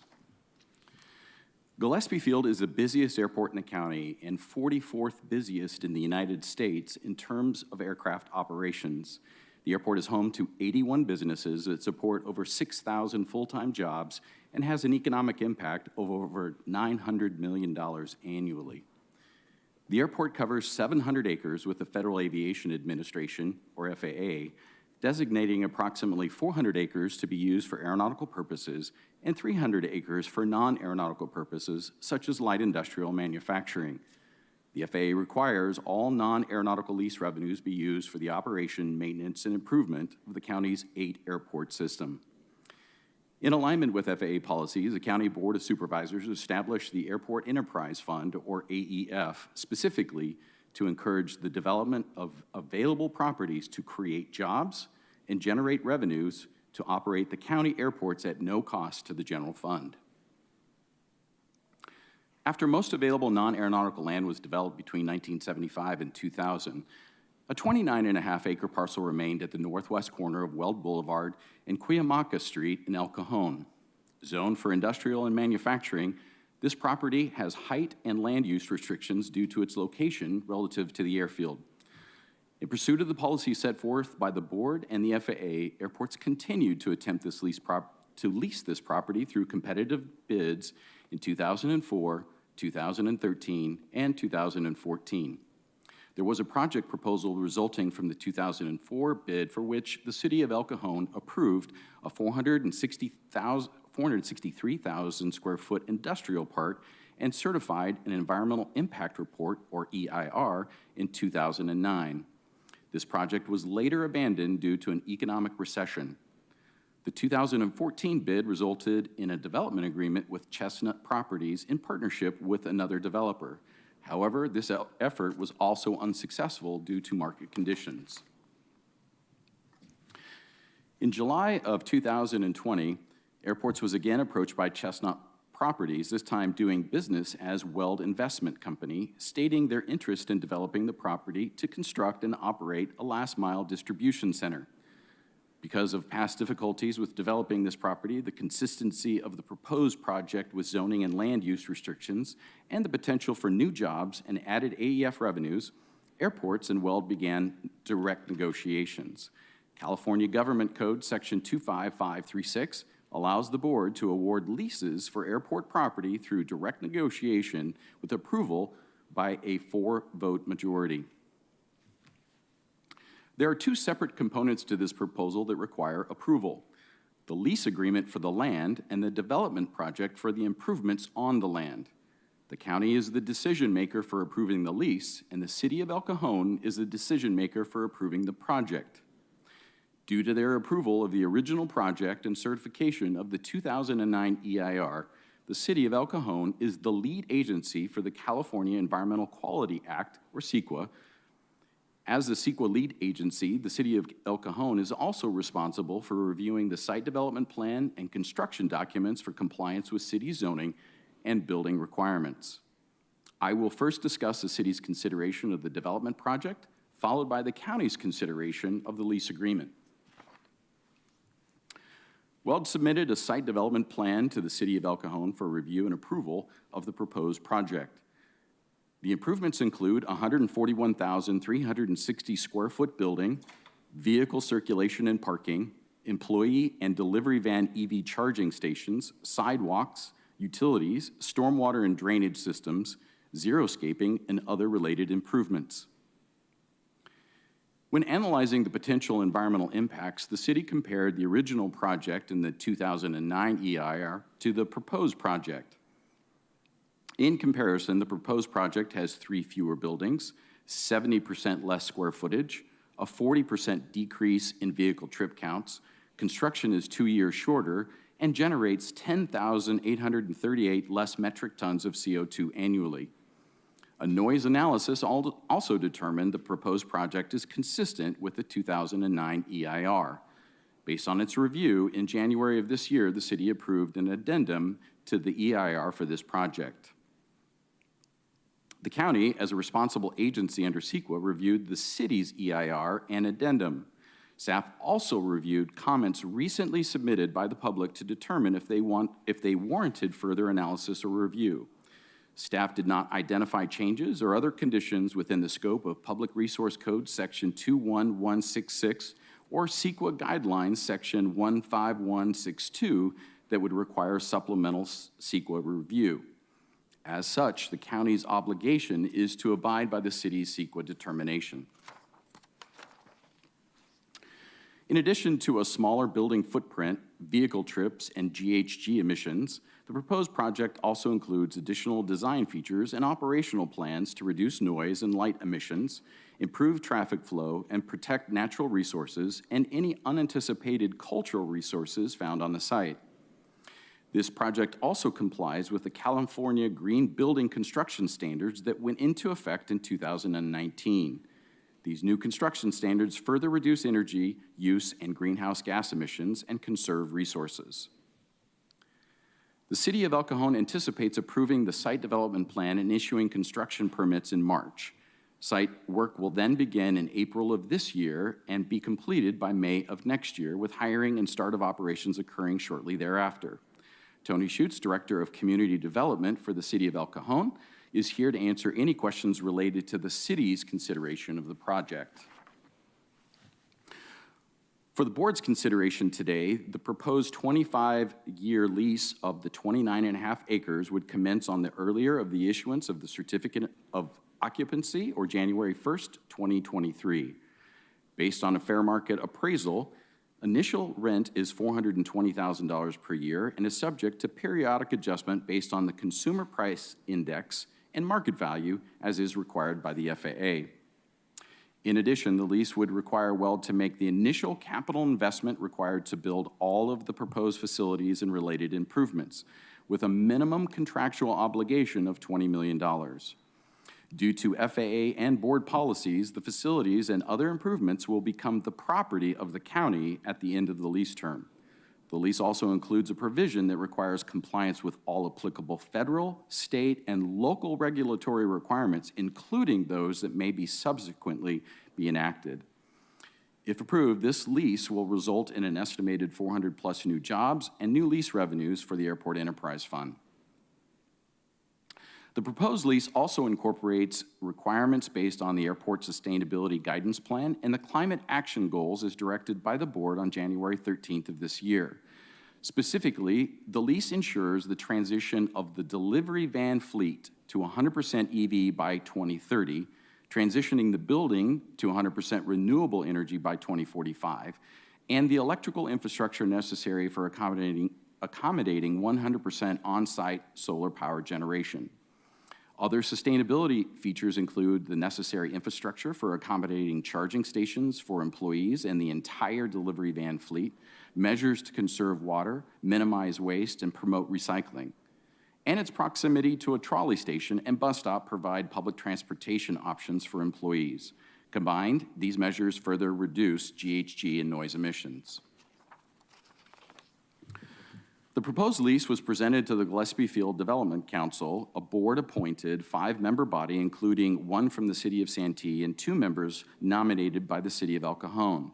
In part, their duties include providing a recommendation for approval or denial of proposed leases at Gillespie. The proposed lease was an agenda item during the November 23, 2020 meeting. This public meeting was posted at the Gillespie Field Terminal and website and by the clerk of the board. There were no public comments, and the Gillespie Field Development Council voted in favor of recommending approval. The proposed lease was also reviewed by the East County Economic Development Council, a public-private partnership, and they recommend approval as well. The recommendations for today's actions are as follows. Number 1, find that today's action of approving the lease agreement is consistent with the project EIR and CEQA addendum. And number 2, approve and authorize the clerk of the board to execute upon receipt 3 copies of the new lease with Weld.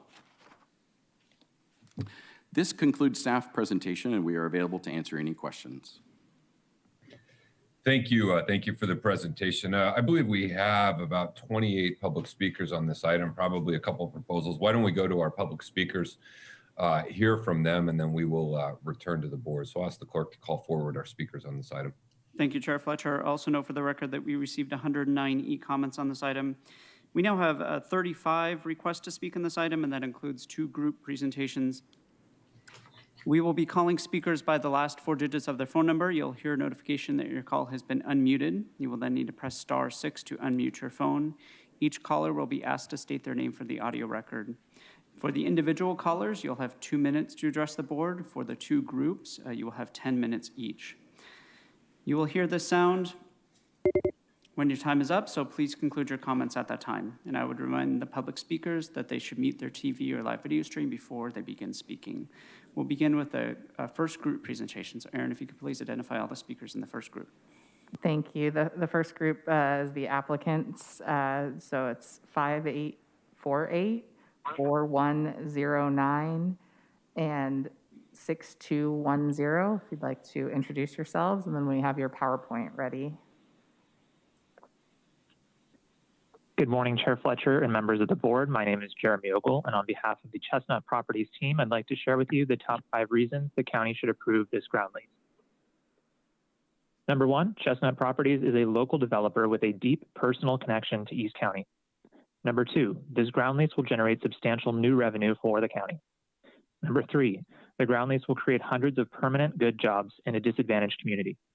Number 4, the ground lease finally unlocks vacant land across the street from a trolley station. Number 5, Chestnut Properties has an unrivaled commitment to sustainability and environmental justice. Over the next few minutes, we'll provide information to support each of these 5 arguments in favor of the ground lease. First, I'd like to introduce to you Lee Chestnut, the founder of Chestnut Properties.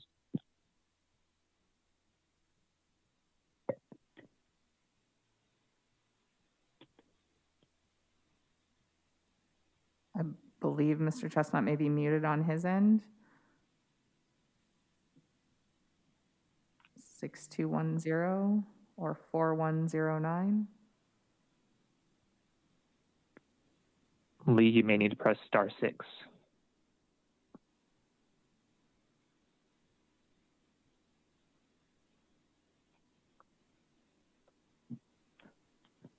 If not, would you like to continue on with the presentation? Yeah. I will go ahead and continue.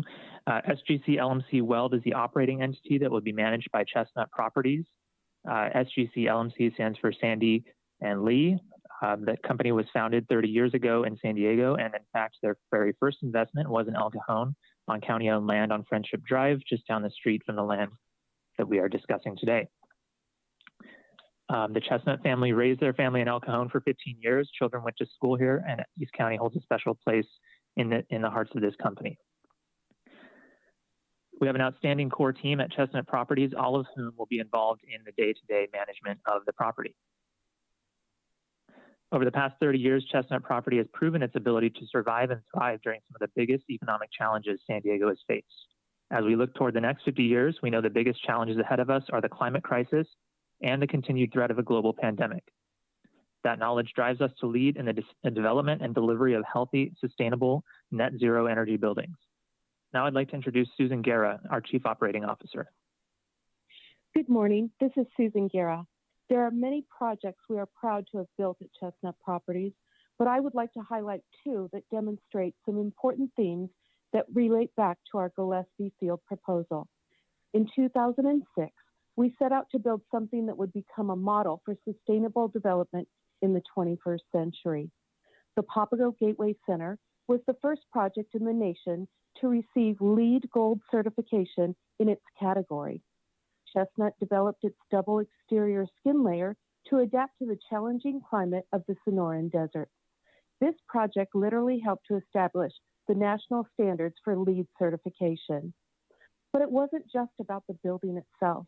As we were planning this project, we learned that a new light rail lane for the Phoenix metro area was under development, but the nearest station would have been too far to walk to our building.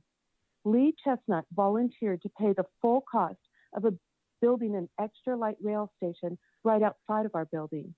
Today, that station is one of the most highly utilized transit stops in the system, connecting scientists in our building to ASU and the Downtown Biotechnology Employment Center.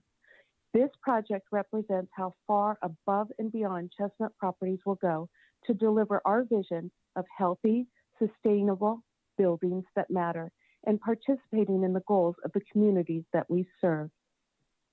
Closer to home, we are proud to lead the development of Millennia Smart Park, a high-tech employment center in eastern Chula Vista. Today, most Chula Vista residents must make long commutes north to reach jobs in downtown, UTC, or the Sorrento Valley area. Millennia Smart Park will help to restore the job-housing balance, bringing high-income, high-tech jobs closer to home in the South County. This project is permit-ready with a pre-certified LEED Platinum construction commitment. We've been working on this for 5 years, and we're excited to break ground later this summer. I hope to be able to share more details with you soon. That brings us back to East County and to this vacant parcel west of Gillespie Field. I should mention that I also have a personal connection to this community. My husband and I live in Fletcher Hills, just 3 minutes away from the project site. We've seen this land sit vacant for decades, and I'm thrilled at the opportunity to be part of a positive change in my own community. Now I'll hand it back over to Jeremy Ogle to walk us through our remaining slides. Thank you, Susan. As you heard during the staff presentation, the ground lease requires Chestnut to invest $20 million, but our actual investment is more than double that, $45 million. And that's because of all the voluntary additional sustainability measures and noise-reducing features that will make this project one of a kind. East County suffers from a low jobs to housing ratio and a high unemployment rate compared to other parts of the region. This project will bring a minimum of 400 great new jobs to East County that will help workers sustain their families. We'll also generate many construction jobs over the next year. We've selected a local general contractor, and we've established a strong preference for local subcontractors and local workers. We've also worked with San Diego labor leaders to ensure we have a diverse mix of subcontractors working to build this project. The entrance to our proposed building is about 300 yards from the Gillespie Field trolley station, which is currently one of the most underutilized in the MTS system. One reason it's underutilized is the 30-acre vacant lot across the street, which we plan to develop with this ground lease. This proximity creates amazing opportunities for alternative transportation. Every trolley station shown on this map is within a 35-minute ride of the Gillespie Field station. When you consider all the thousands of new housing units that are being developed along the Green Line, particularly at the Grantville and SDSU stadium stations, there are few better places for new employment than this site at Gillespie Field. The site is also optimal for helping with the county's mode shift goals for bicycle commuting. In the photo on the left, you can see the existing condition of the bike path that runs along Cuyamaca Street. As part of our comprehensive landscape plan, we will improve this bike path and beautify the adjacent stormwater channel.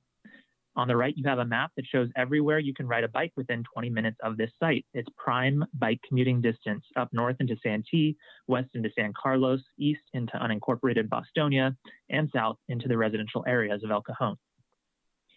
If you look at a map of all the state-designated disadvantaged communities in our region, you'll see that most are located south of the 94 freeway. Almost all of them are located south of Interstate 8, except for one, and that's in El Cajon, directly across the street from our project site.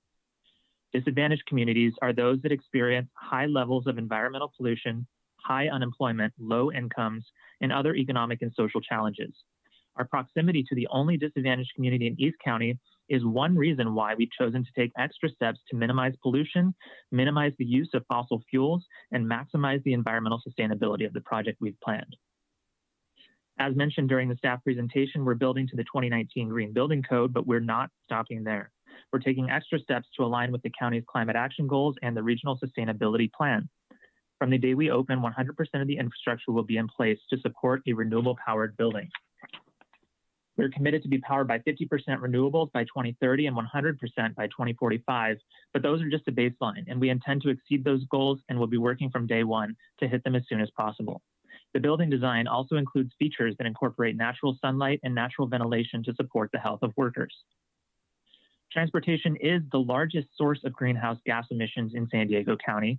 So on the day we open, the electrical infrastructure to support electric vehicle charging will be in place at every delivery van parking space. The day we open, we'll also have 12 EV charging stations available for use in the employee parking lot. And once again, in order to support the county's climate goals and regional sustainability, we committed to 100% electric vehicles by 2030. From the earliest stages of designing the site, Lee Chestnut challenged his project team to come up with a design that minimized all impacts on neighbors. As a result, our technical studies of noise and traffic found that there would be no significant impacts generated by this project. But in order to go the extra mile and be a good neighbor, we added noise attenuation measures beyond anything required under the environmental studies. Our technical consultants are on the line if you have additional questions about noise or traffic. As you've seen, we've gone to great lengths to bring you an outstanding plan, and that effort has earned us the support of community leaders across East County. I understand there's a late arriving letter from Santee Mayor John Mento in support of the ground lease specifically, and we thank him for that. We've given you 5 strong reasons to approve this ground lease, and we kindly ask for your vote in support. Would I be able to speak? This is Lee Chestnut. Yes. Yes, Mr. Chestnut, you can speak. Okay.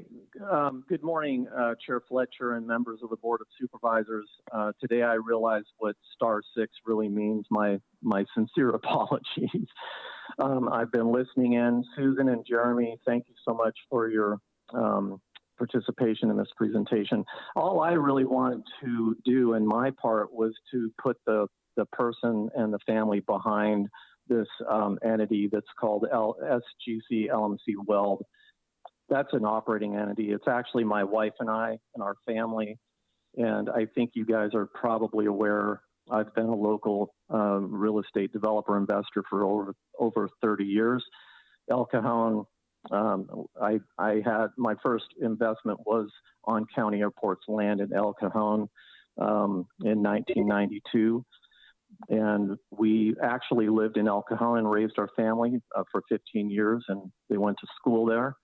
So all I really wanted to do was introduce myself, my wife, my team.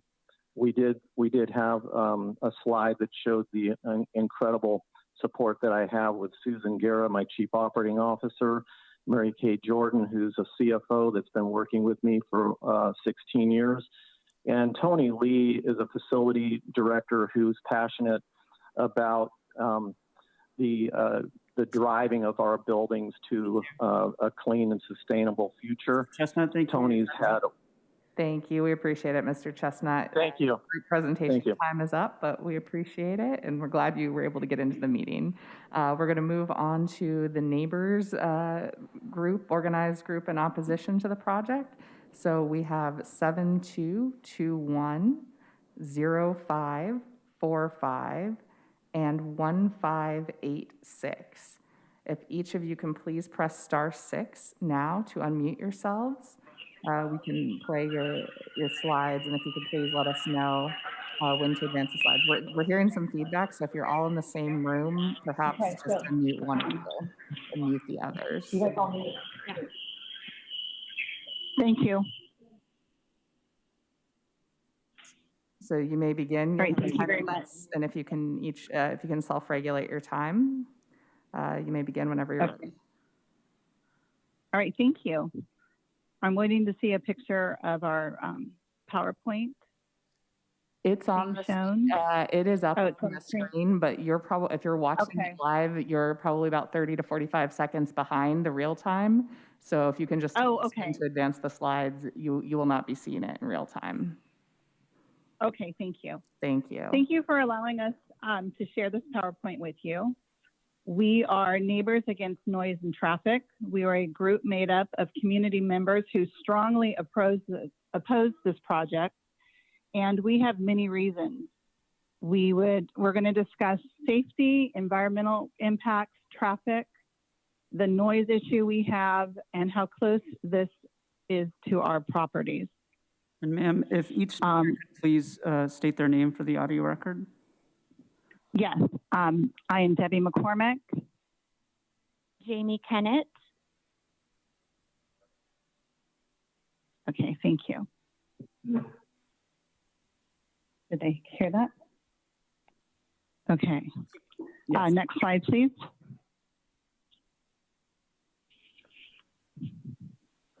We're showing the next slide, so you can just continue. I'm sorry. Okay. Slides in real time, but you'll just tell us when to advance them, and they will be advanced at the time. Thank you so much. Like them advanced. Okay, we're going to first talk about safety. There are 3 pictures on your screen. This area of the field is actually considered part of a runway protection zone. Taking it away puts us all at great danger. The 3 examples we have are recent Gillespie Field incidents. The middle aircraft that actually landed in a field in 2016 was the accident where there were survivors. The crash in 2015 actually happened 2 doors away from my house. Unfortunately, no one survived that plane crash, and the plane was actually en route to the field to try to do an emergency landing. The crash in 2018 happened just adjacent to the field in question, and the plane again was trying to return to Gillespie. We're very concerned with this runway protection zone being taken away from our backyards and where the planes will go if it's removed. The next slide is the environmental impacts that this site will have. This field is one of the few remaining locations of the endangered San Diego ambrosia plant threatened by the development. The field is also home to many species of East County wildlife, including coyotes, red-tailed hawks, great egrets, and many others. We do not want this development to steal their natural home. Next slide. We're very concerned with the traffic this distribution center will bring to our community. Imagine over 605 potential Amazon delivery vans leaving in the morning while residents are on their way to work. Santee streets do not have the infrastructure in place to support such a massive development. Here is what the morning traffic already looks like in Santee. Here is a picture of a bunch of Amazon vans leaving in a convoy. Please prevent additional traffic in Santee and El Cajon, and vote no on this project.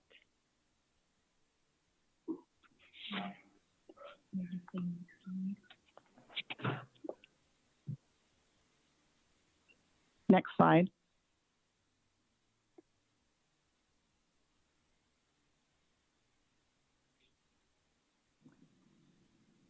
You may continue. We're showing the next slide.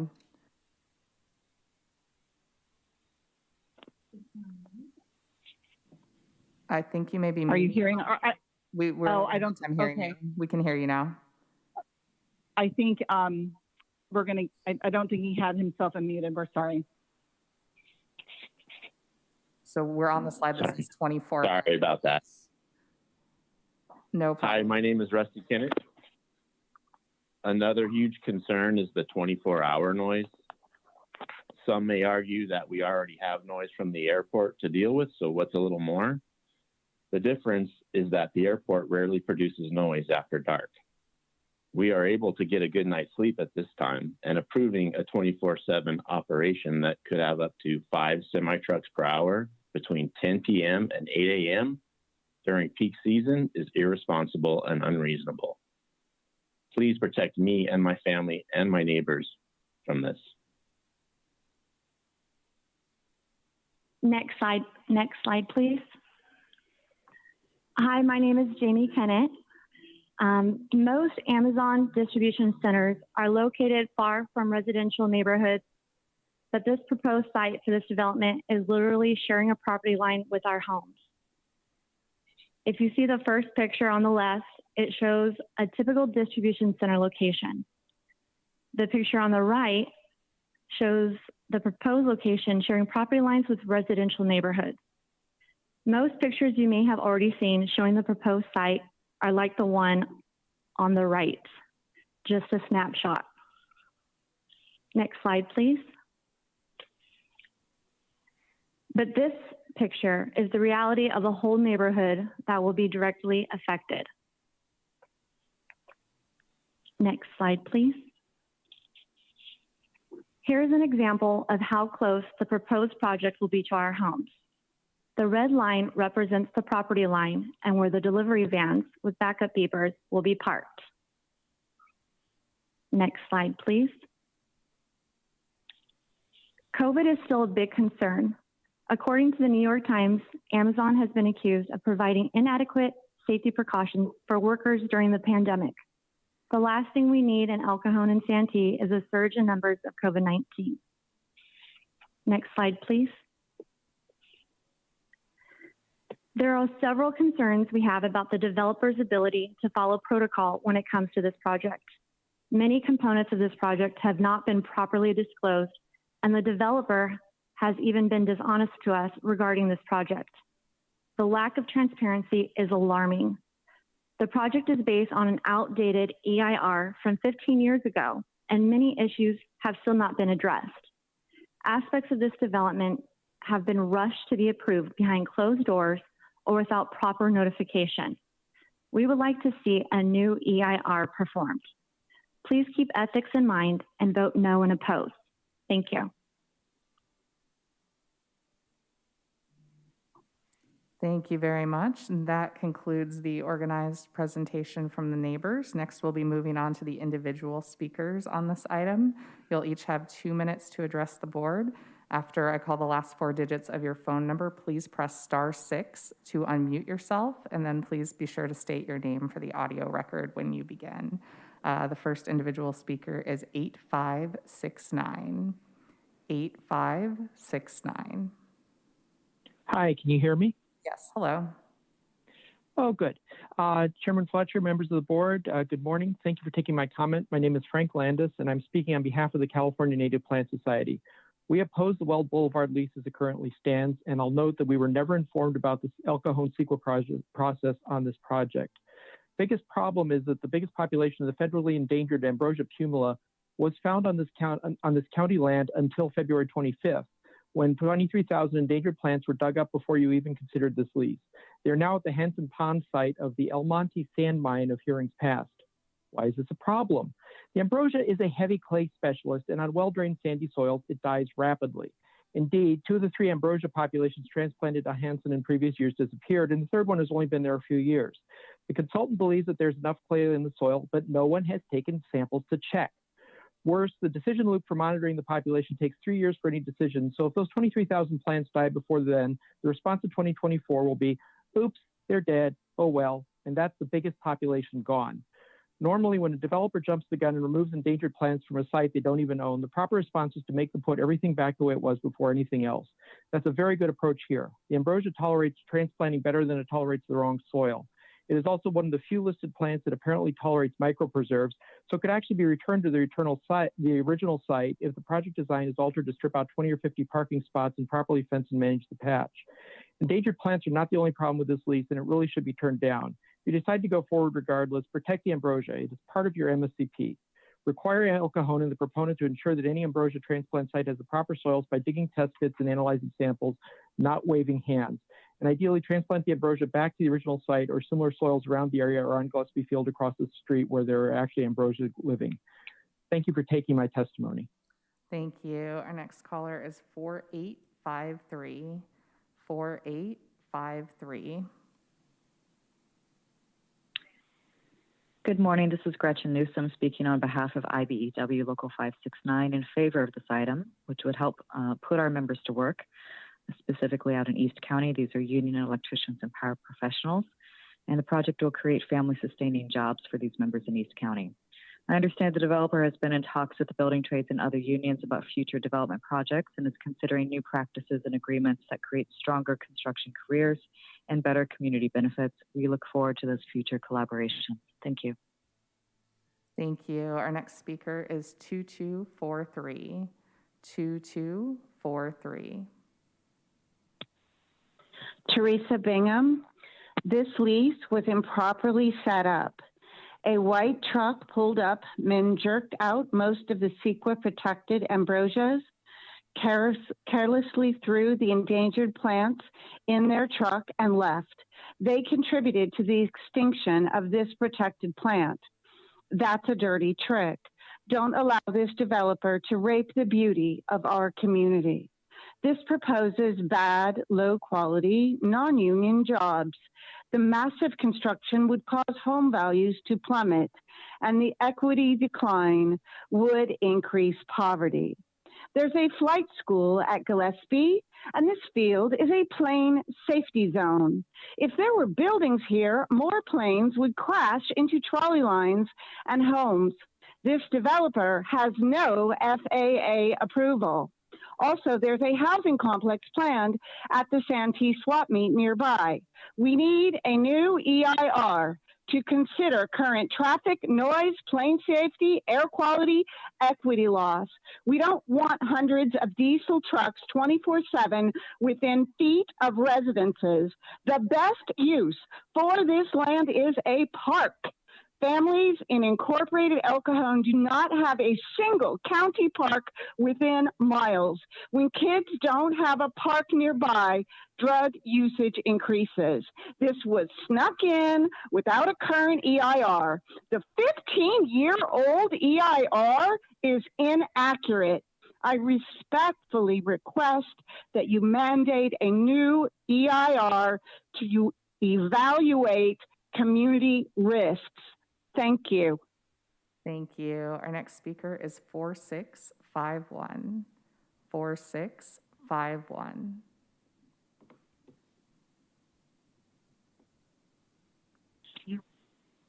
Good morning. My name is Ryan Waterman. I'm the attorney for the applicant on this lease. I'm available for questions as needed going forward. Just one brief comment. The county is barred from requiring a new EIR unless they find that Public Resources Code section 21166 factors are at play, and that finding cannot be made on the record before the board today. Thank you so much. Thank you. Our next speaker is 4624. 4624.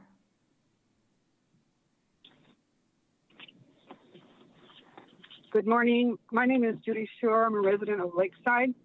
I just have a couple of questions. I'm not totally familiar with the processes, but I may be incorrect on this, but I do have some questions. Why is that EIR that is outdated and not specific to a major distribution center project being used to approve this project? And why is this item up for vote before the board without having the EIR circulated for public comment first? If it was, I'm not aware of it. And if it ever was circulated in the past, it was not in the context of impacts from this current major distribution center proposal. Wouldn't it be more appropriate and in line with community expectations for a motion to be made to require a new, more relevant EIR to be conducted and posted for public comment as a prior step to coming before the board for a vote? Wouldn't it be wise to do more thorough procedures before rushing to approve this project? It's not a matter of being opposed or in favor, really, rather that the board is doing its due diligence to make sure the project is in line with community needs and standards prior to making a decision. The current EIR with community input would help facilitate that decision. Thank you. Thank you. Our next speaker is 9584. 9584.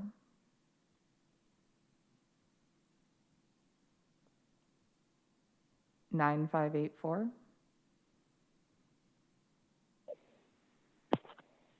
Good morning, Board of Supervisors. My name is Sam Martinez. I'm with the Teamsters Union. I just wanted to start off by saying I appreciate all the engagement on this because I think this project really provides an opportunity for us to define what is sustainable development for San Diego County. And I do want to reiterate what I spoke about on March 3rd regarding what's at stake when Amazon comes into communities for our members and the tens of thousands of workers who are employed by the goods movement industry in our county. Amazon is basically displacing future unionized jobs and also threatens industry standards that allow our members to support their families. On Sunday, this past Sunday, 24 Teamster volunteers knocked over 700 doors in the neighborhoods surrounding the facility. Residents overwhelmingly agreed that more should be required of this type of development.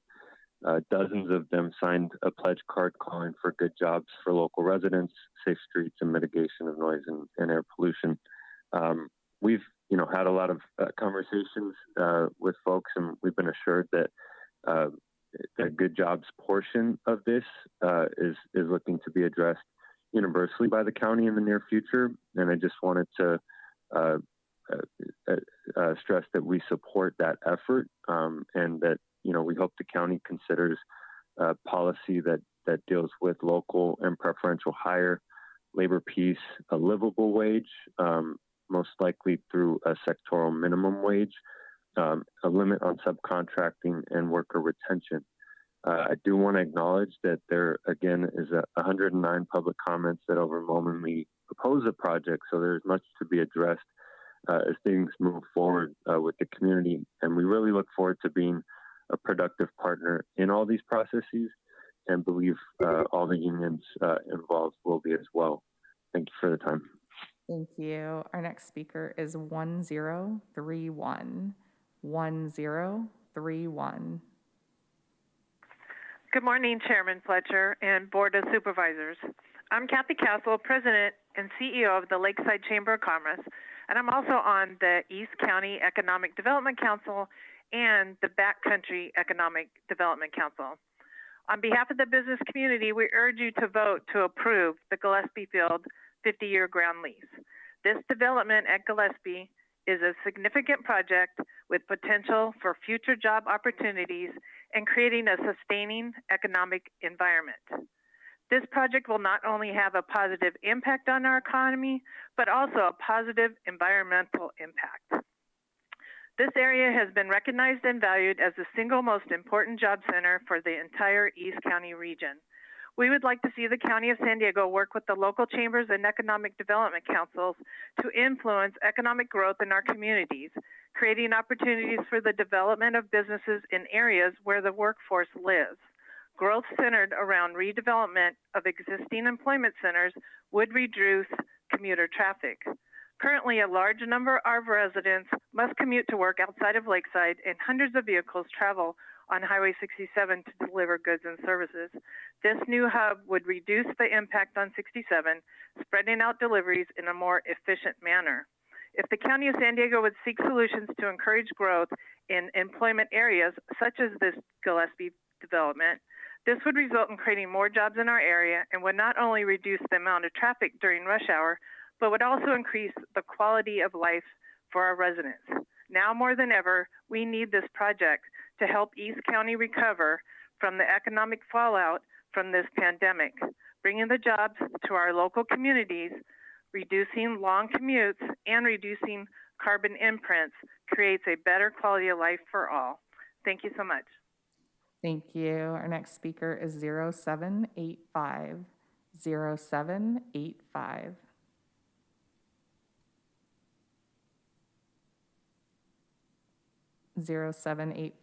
Please press *6 to unmute yourself.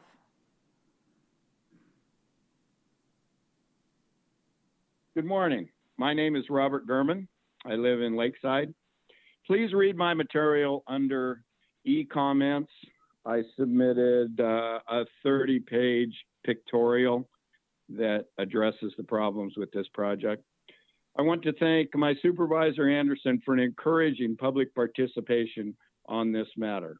I hope the supervisors got to visit East County. You were lucky. It has been quiet in our valley.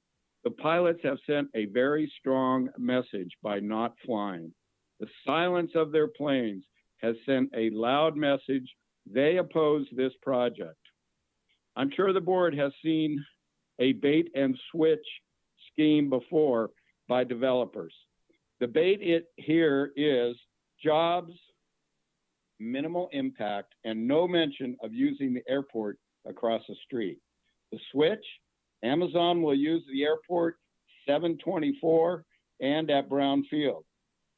There will be a huge impact to the community when Amazon consolidates warehouses to this new large warehouse, and Amazon will reduce workforce by this consolidation. Amazon will service San Diego from the inside out. Even though Amazon has cheap labor, there could actually be a job loss, not an increase. Hopefully you have contacted your colleagues on how Amazon operates in their communities to get firsthand information about who will occupy this warehouse. The holidays will be unbearable if this project goes through being occupied by Amazon. And happy St. Patrick's Day. Thank you. Our next caller is 1413. 1413.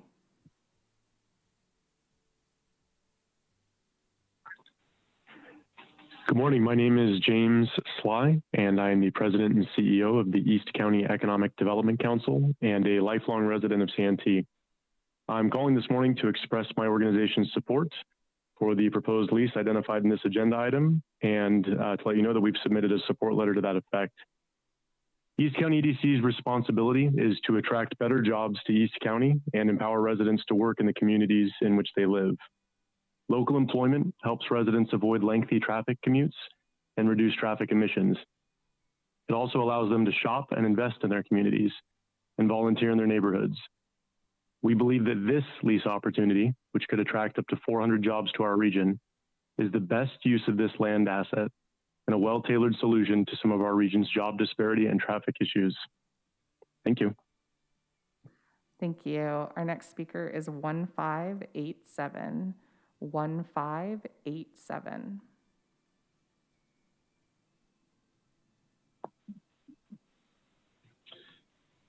Member of the board, thank you. My name is Joseph McCormick, and I'm a resident, and I have something that I'd like the board to hear.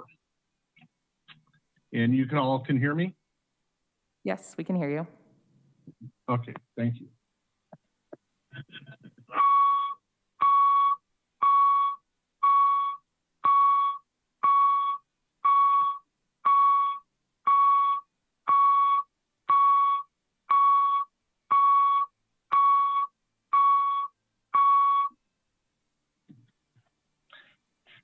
This project wants to put 605 delivery vans starting 60 feet from our backyard along 12 residences on the west side of the project. That's what we have to look forward to is backup beepers, 24 hours a day, 7 days a week. Nothing in any of the noise reports indicates any gosh, what am I trying to say? They're just, these backup beepers are going to be required. They're going to be there. And that's what we're going to hear. They say that they've, put up the walls. We live above the walls. I believe that Lee wants to try and do things to minimize the noise, but nobody has addressed the backup beepers. And if they do come in to be electric vehicles, they're even going to be longer sounds. These alarms will sound when the vehicle is energized. They will sound when they're put in reverse, and they will sound again when they're in motion. They do this for safety, and this is our biggest fear. This is what's going to destroy our lives about this project, is all these vehicles right in our backyards. They say they're only going to use 230 of them, up to 600 in the peak season, but I think in the future, they're going to utilize all those vans that are out there. Thank you very much. Thank you. Our next speaker is 5178. 5178.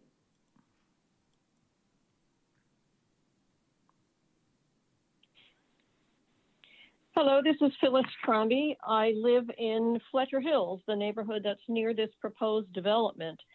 And at the risk of becoming a pariah in my own neighborhood, I fully support this project, and there's a bunch of rational reasons why.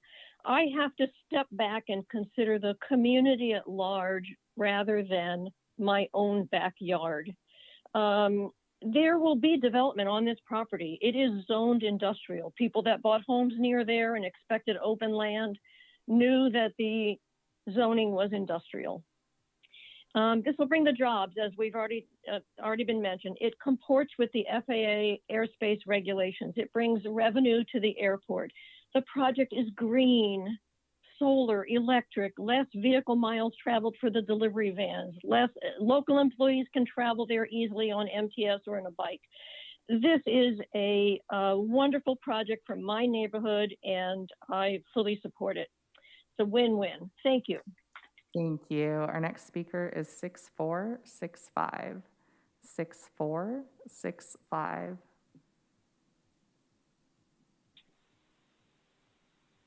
Hi, this is Justin Slafley, and thanks for taking the testimony today. I am a 20-year resident of East County. I'm a current resident of the city of Santee, and I've lived in and around Gillespie Field for most of those 20 years. And before that, my family actually came and started a farm next to Gillespie Field in the late 1940s. So I'm very familiar with the area. I'm also a licensed traffic engineer practicing in the field doing CEQA studies. You know, I think this project is a clear win for East County, not only from the economic development aspects that were testified to earlier, but strictly from a transportation standpoint. It's a huge win because it's going to reduce vehicle miles traveled. It's going to help solve the problem on the 67 and 52 freeways. A lot of these Amazon delivery vans and trucks are on Santee city streets and El Cajon city streets and county unincorporated streets today. So they're already impacting the local streets because they're making deliveries today. The only difference is they're coming from Poway or from the South Bay or from central San Diego, and they're making a much, much longer commute to East County. And they're clogging up our roads and freeways and making that commute much more difficult. And as we come out of this pandemic and we see more traffic on the freeways, that's a worrying prospect. So I think the Board of Supervisors, with approval of this today, can hopefully help solve our problem and fix the 52. And I know that's a huge priority of Supervisor Anderson and all the supervisors, is to reduce greenhouse gases, reduce VMT, and improve our situation and our quality of life.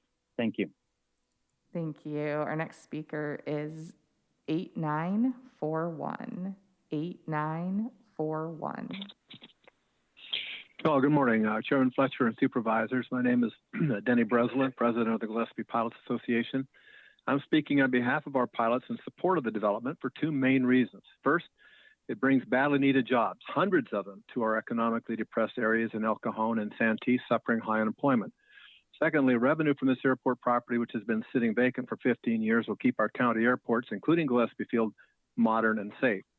But I want to address another concept that has crept into the conversation, the so-called crash zones. Let me speak to the safety issue.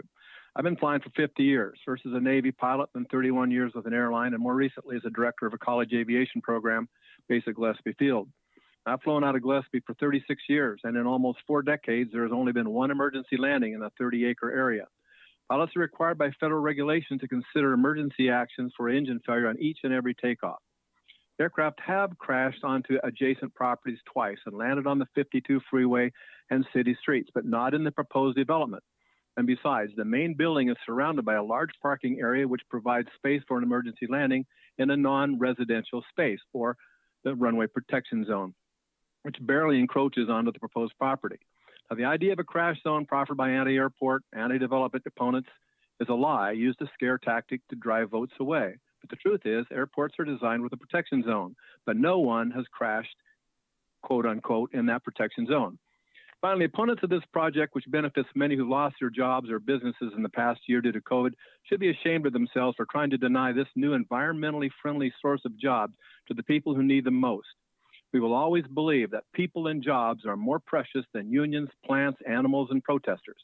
I urge the supervisors to do the right thing for the people who need those jobs rather than acquiesce to the unions who would deny them jobs that they themselves enjoy as union members.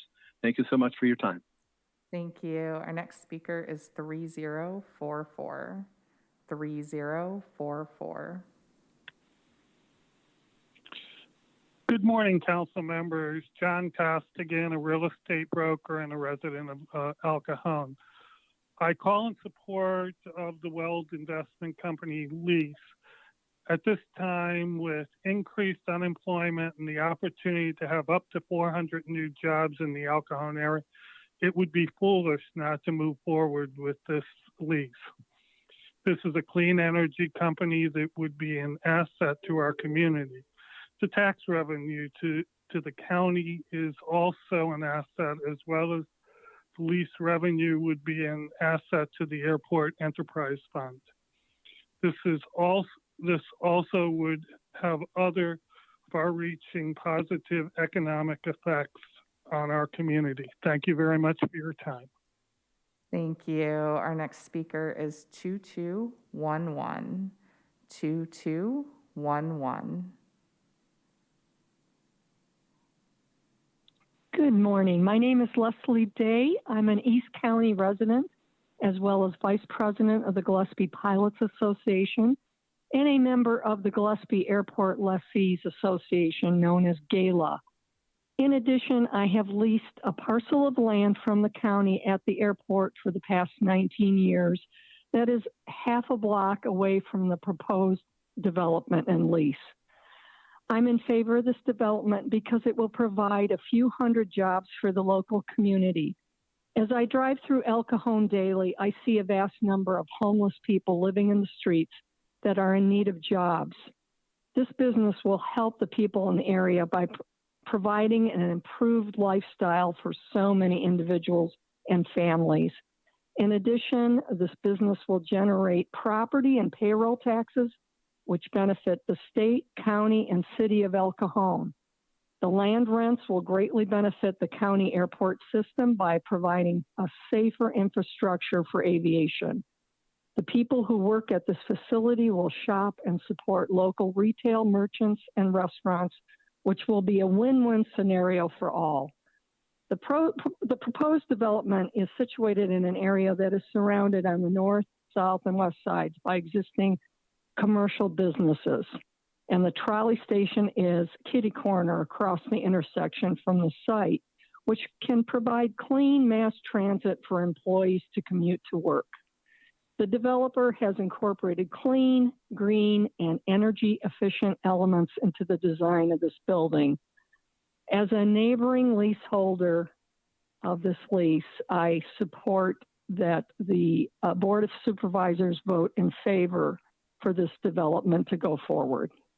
Thank you. Thank you. Our next caller is 8284.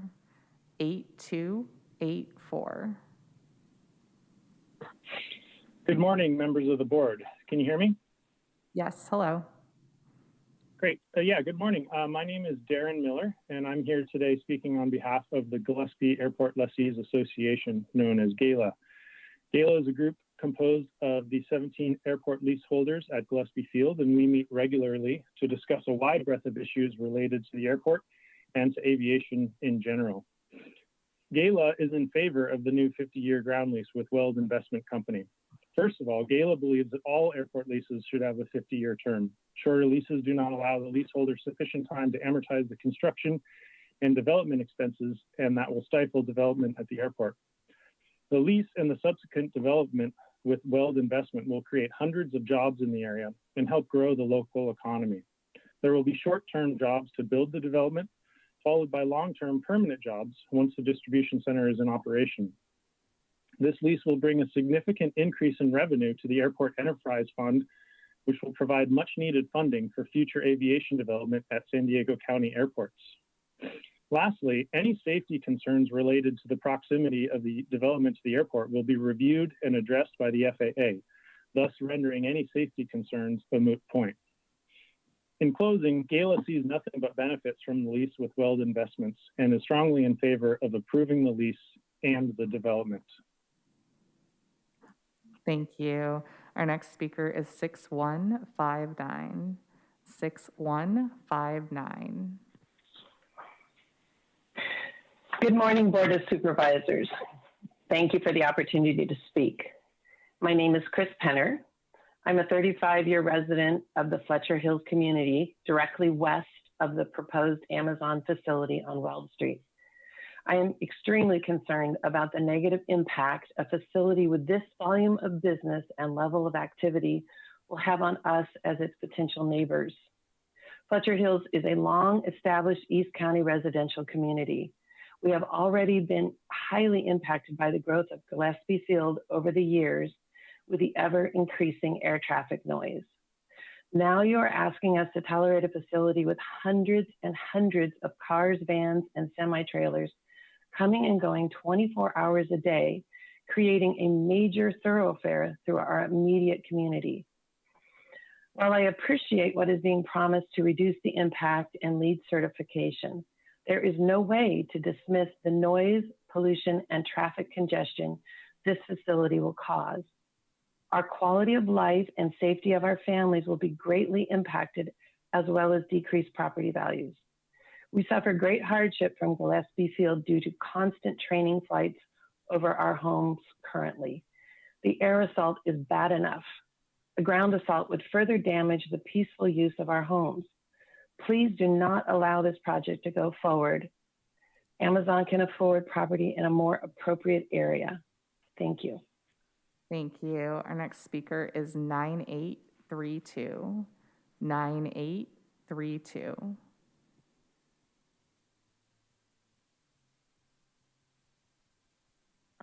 Good afternoon. My name is Tom Lemon, and it's not afternoon yet, but it feels like it already. I'm with the San Diego Building and County Construction Trades Unions, and while I didn't initially plan on calling in on this project, in the last, I'd say 48 hours, this project has unified labor in a way that I haven't seen in a long time. We actually sat down together and put together a letter that I believe you received today that specifically addresses some issues around local hire, training, and future counter ordinances. I am confident that elections matter, and this new board of supervisors will be taking a look at future leasehold properties and addressing it in a way that keeps workers in mind.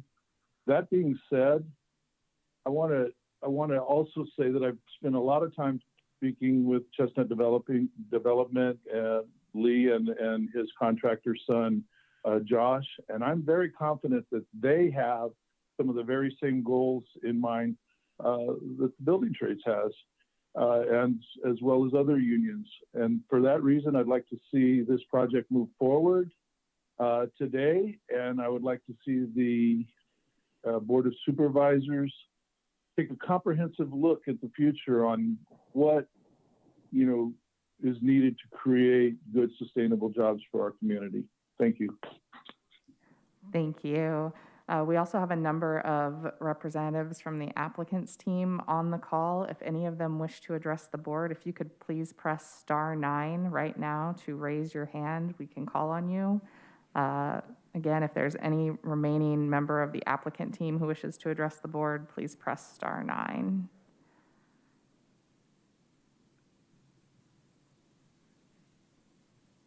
If you haven't already spoken as part of the organized presentation. Okay, 8968.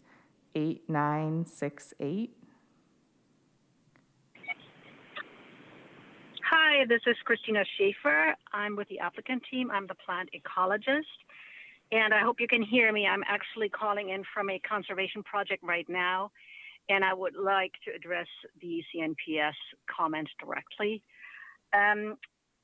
This project went in with a lot of consultation and a lot of consideration. Although not required, I spoke directly with the U.S. Fish and Wildlife Service and the California Department of Fish and Wildlife. I've also contacted 6 or more local biological experts, including Vince Scheid. And Vince, who is the Deputy Director of CNPS, actually directed me to Hansen Pond. It is because of his suggestion that I called the Endangered Habitat League and looked at the site. We took soil samples, we took roll and threat samples to determine the amount of clay in the soil because, yes, the ambrosia plant needs clay soils. The site was a former sand mining company where all the sand was mined out, and the clay, the remaining clay, was deposited on soil piles. This is where the ambrosia went, together with its own soil that was salvaged from the donor site. And the plant was not thrown into a truck. It was carefully placed in sheets. And again, this was all very well thought out. Now, transplanting the species again now with the summer heat approaching would kill it. I would be devastated if that was to occur. And to put it to Gillespie Field would not be possible because the FAA does not allow mitigation on airports because they consider any mitigation within 10,000 feet of airport operation a wildlife hazard. So again, all of this was very well planned out. It was not haphazardly done. There were a lot of checks that were conducted, and the ambrosia is in a much better place on a site where it's conserved and managed in perpetuity than on a tiny plot where there is a lot of risk of edge effects. So if you have any further questions for me, I will be very happy to answer them. And thank you very much for the opportunity to speak. Thank you. With that, that concludes public testimony on this item. Chair Fletcher. Thank you, Aaron, and thank you to everyone who called in on this item today. I see Supervisor Vargas with their hands up. Let me go first, if it's okay, to Supervisor Anderson. This project is in his district, and I'd like to let him make some introductory comments. I do have a couple questions for staff, and I have a couple questions for the applicants, but I want to hear from my colleagues first. We'll go Supervisor Anderson, Supervisor Vargas, and then Supervisor Lawson-Remer. Supervisor Anderson. Thank you very much, Chair Fletcher. You know, this project initially was going to be 400,000 acres, not acres, 400,000 square feet. It's been reduced considerably. This is an area where you saw the SB 535. We're right in the heart of the red. This community that's there is 21.7% live below the poverty line. We're talking about the potential of 400 plus jobs, maybe as many as 600 jobs. Last year, in March, the area had a 4.6% unemployment, and today it's over 10%. So when we talk about equity, we talk about lifting people in our community. This is a prime example. Here's a project where they are committed to going green, and we talk about VMT, but we know that when people order products, they're going to come from distribution centers. So we know that those trucks are going to roll, whether they roll locally or roll across the county. So I just ask that everything that we've said that we stand for, that we hold true today in supporting this project. Thank you, Supervisor. Let me go to Vice Chair Vargas. Thank you, Chair Fletcher, and thank you everyone for their testimonies. I really appreciate project proposals that embrace, first and foremost, the transition away from fossil fuels that reduce air emissions by providing goals for their fleet operations. And, you know, as it was mentioned earlier, for industrial uses like this, the economy and environmental justice are not conflicting efforts, and so I support clean industrial area developments. And so there are many distribution facilities in my district, as many of you know, and so I want to reiterate my commitment to just labor standards at facilities like this. And to address this, I will be working in partnership with Chair Fletcher to introduce responsible warehouse operations ordinance in the County of San Diego that addresses working conditions, protect workers, and ensures dignity and safe working conditions. And with that in mind, I'm prepared to support this item. Thank you, Chair. Thank you. Let me go to Supervisor Lawson-Remer. Thank you so much. First, let me just say, actually, let me first put my hand down because it's hard to listen to someone with their hand up. So I think first, let me just say, I really appreciate the diligence and work of applicants in bringing forward a project in consultation with stakeholders, including our environmental community. I think this kind of broad consultation is what we need to see for projects in our county. So I'd like to move to approve with two minor amendments meant only to clarify the already existing intent of this item. It's vital that the companies we do business with as a county support good jobs and fair wages for our region's workers. This especially includes entities that lease a valuable piece of publicly owned property. That's why I'm working through our fiscal subcommittee, which we created on January 12th, to bring forward a new policy that will require all construction projects funded with county dollars and all projects on property leased from the county to treat workers fairly and invest in San Diego families. This will include requirements that contractors and subcontractors employ a skilled and trained workforce, and that operators offers first priority of local hire to local San Diego County residents. I greatly welcome input from stakeholders and community members on additional elements and considerations as we develop this policy. Chair Fletcher and I, as the members on our fiscal subcommittee, will be looking forward to bringing forward a new comprehensive pro-worker policy on May 18th. So as to the specific action in front of us today, my understanding is that section 6.3A in the proposed contract for this item ensures that lessees will be bound by any future policies, including the new policy I just described if enacted. Can I ask that County Council, this is a question for County Council, can I ask that County Council verify that the current draft contract, specifically section 6.3A, will ensure that lessees comply with future board policies? Yes, Supervisor Lawson-Remer, the lease currently requires the lessee to comply with future applicable board policies, including this one. Great. Thank you so much for the clarification. And can I ask, I think applicant lessee is here today. Is that correct? Question for the applicant. Yes, they're still on the line. Great. So I think my question for applicant is whether they are intending to comply with the section 6.3A in the contract that's currently being negotiated. If the applicant can please press *6 to unmute themselves so they can respond. Again, please press *6. Are you able to hear me? This is Lee Chestnut. Yes, we can hear you. Thank you. Okay.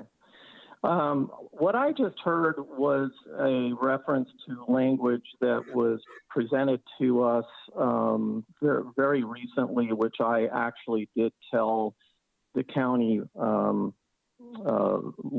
legal team and the county administration that language is not acceptable.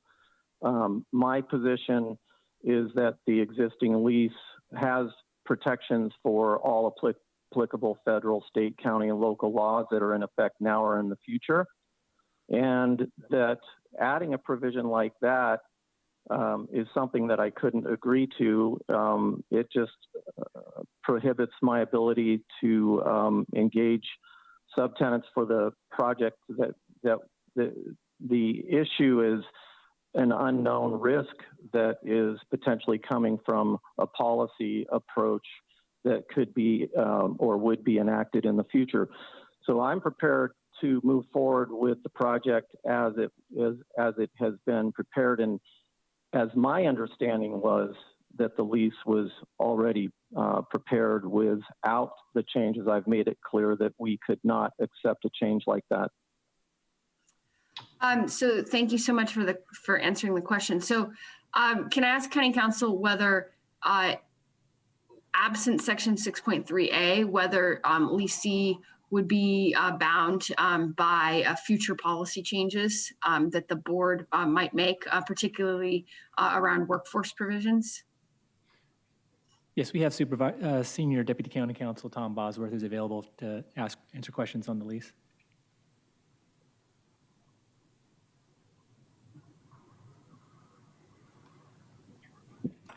Very good. Thank you so much. Had a little trouble getting the mic on. I think the issue is that the lessee has just communicated that they wouldn't be willing to include a provision in the lease that would allow them to or require them to comply with policy. But that provision still requires them to comply with law, ordinance. So what I'm hearing is that they're requesting that if the county is going to enact or require provisions that address things like minimum wage or other labor requirements, that it be done by ordinance. So it's still possible with 6.3A to get compliance. It's just not as easy because instead of it being a policy which the board can enact in one hearing, we're talking about an ordinance that would require two. Okay, that's very helpful. So I think my intent and hope would be to support this moving forward with this lease arrangement so that if enacted on May 18th, an ordinance that Chair Fletcher and I are looking to bring forward to protect our local workforce would apply to the workforce at this site as well as all other future projects, leases, and county transactions. So again, I do support this moving forward, and for further clarity, would like to make the following two amendments to this item. The first is to direct the CAO to ensure that the final version of the executed contract requires leasee to comply with current and future laws and ordinances, including future workforce policies and ordinances as already discussed today. And then secondly, to direct the CAO to notify the leasee, which I think is notified by virtue of being on the phone today, that a workforce policy is currently under development by the Fiscal Subcommittee of the Board of Supervisors, and if enacted by a majority of the board, would be applicable to this lease as well. My view is that this is a good project, and I would like to see it move forward. I think creating good jobs is a regional challenge and requires a regional, not a piecemeal response. And so I'm going to be excited to bring forward a comprehensive policy to strengthen our local workforce and invest in San Diego families on May 18th for this and future projects. Thanks. Thank you. Let me ask the maker of the motion if she is okay accepting those two amendments. They're going to be added recommendations to the item. Was I the maker of the motion? I think it was Nora. I think it was Nora. Yeah. Nora, good. Yes. Supervisor Anderson, did you second the motion? I'd be happy to. Okay, and you're okay with those changes? As long as the Chestnut's happy and willing to move forward. We're talking about a region that has abject poverty, and these are jobs. These are jobs that give people pride for providing for their families. So I want to do everything I can to encourage that. This is real equity that we're delivering to that community. Thank you, Supervisor Anderson. So thank you both. I've got a couple comments and a couple questions on this item. I think on this issue of leases, do they have to apply? Of course, they have to apply to the law, to a change in law. And any ordinance that is passed is a change in law. So I think it's good to spell that out. But I think there is a difference between a policy we pass or a suggestion we pass or a recommendation we make that a leasee may or may not take versus an actual ordinance that is adopted. And I think that the value of an ordinance that is adopted is it implies to the entirety of our unincorporated area along with county-owned land in other areas. And so it's fair and it's consistent and everyone knows what that looks like. And so I think the development of ordinances around the construction of large facilities and the development of ordinances around the operations of these types of facilities, two separate items, are appropriate steps and actions for this board to take. And both of those would apply to everyone in our land use jurisdiction or on county land. And so I think as we move forward, thinking thoughtfully about how we do that and how we most responsibly do that is good. I have a couple questions. First, I want to ask staff around the concerns on mitigation or preservation of native plants and what that looks like as we move into the construction of this project. We obviously heard some concerns on those issues, and I'd just like to give staff an opportunity to address that.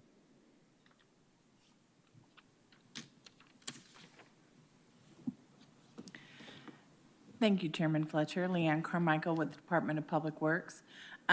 Yes, we are also very concerned with how we treat our endangered plants and species in the county.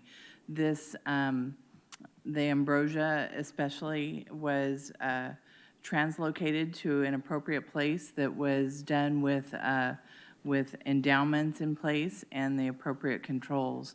So when county staff did our review of the City of El Cajon's CEQA documents, we found that those were acceptable mitigation measures and that the endangered species was appropriately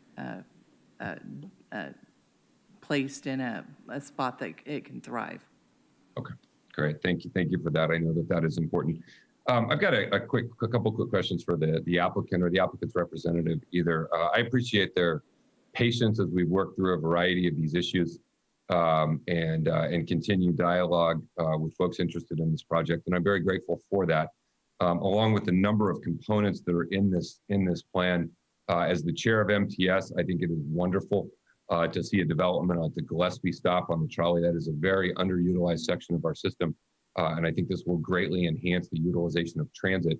And I think that is a good thing. And I really appreciate the 100% commitment for electric vehicles by 2030.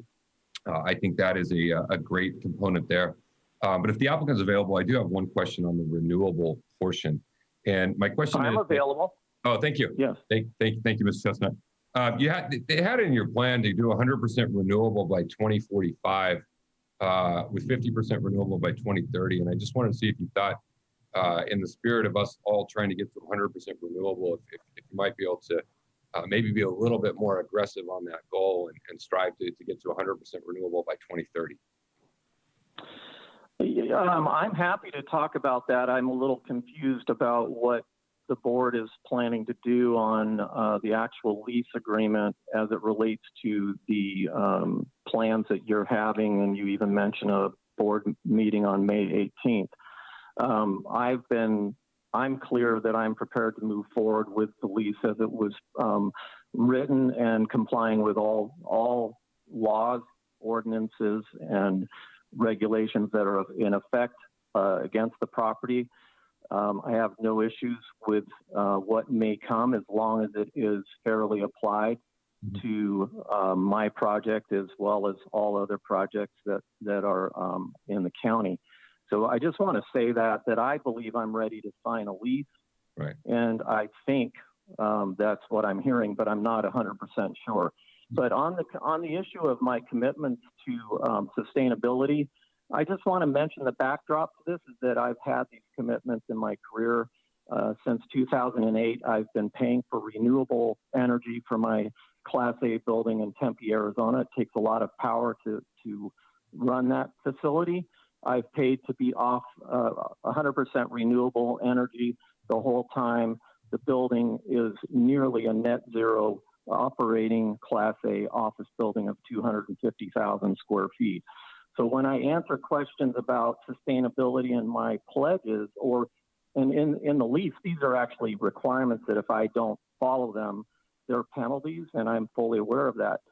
What I'm trying to say is I'm partnering with the county to assist in the transition to this new future, and the outline of the commitment to transition to 100% renewables by 2045. I already knew that I was going to work aggressively to beat that.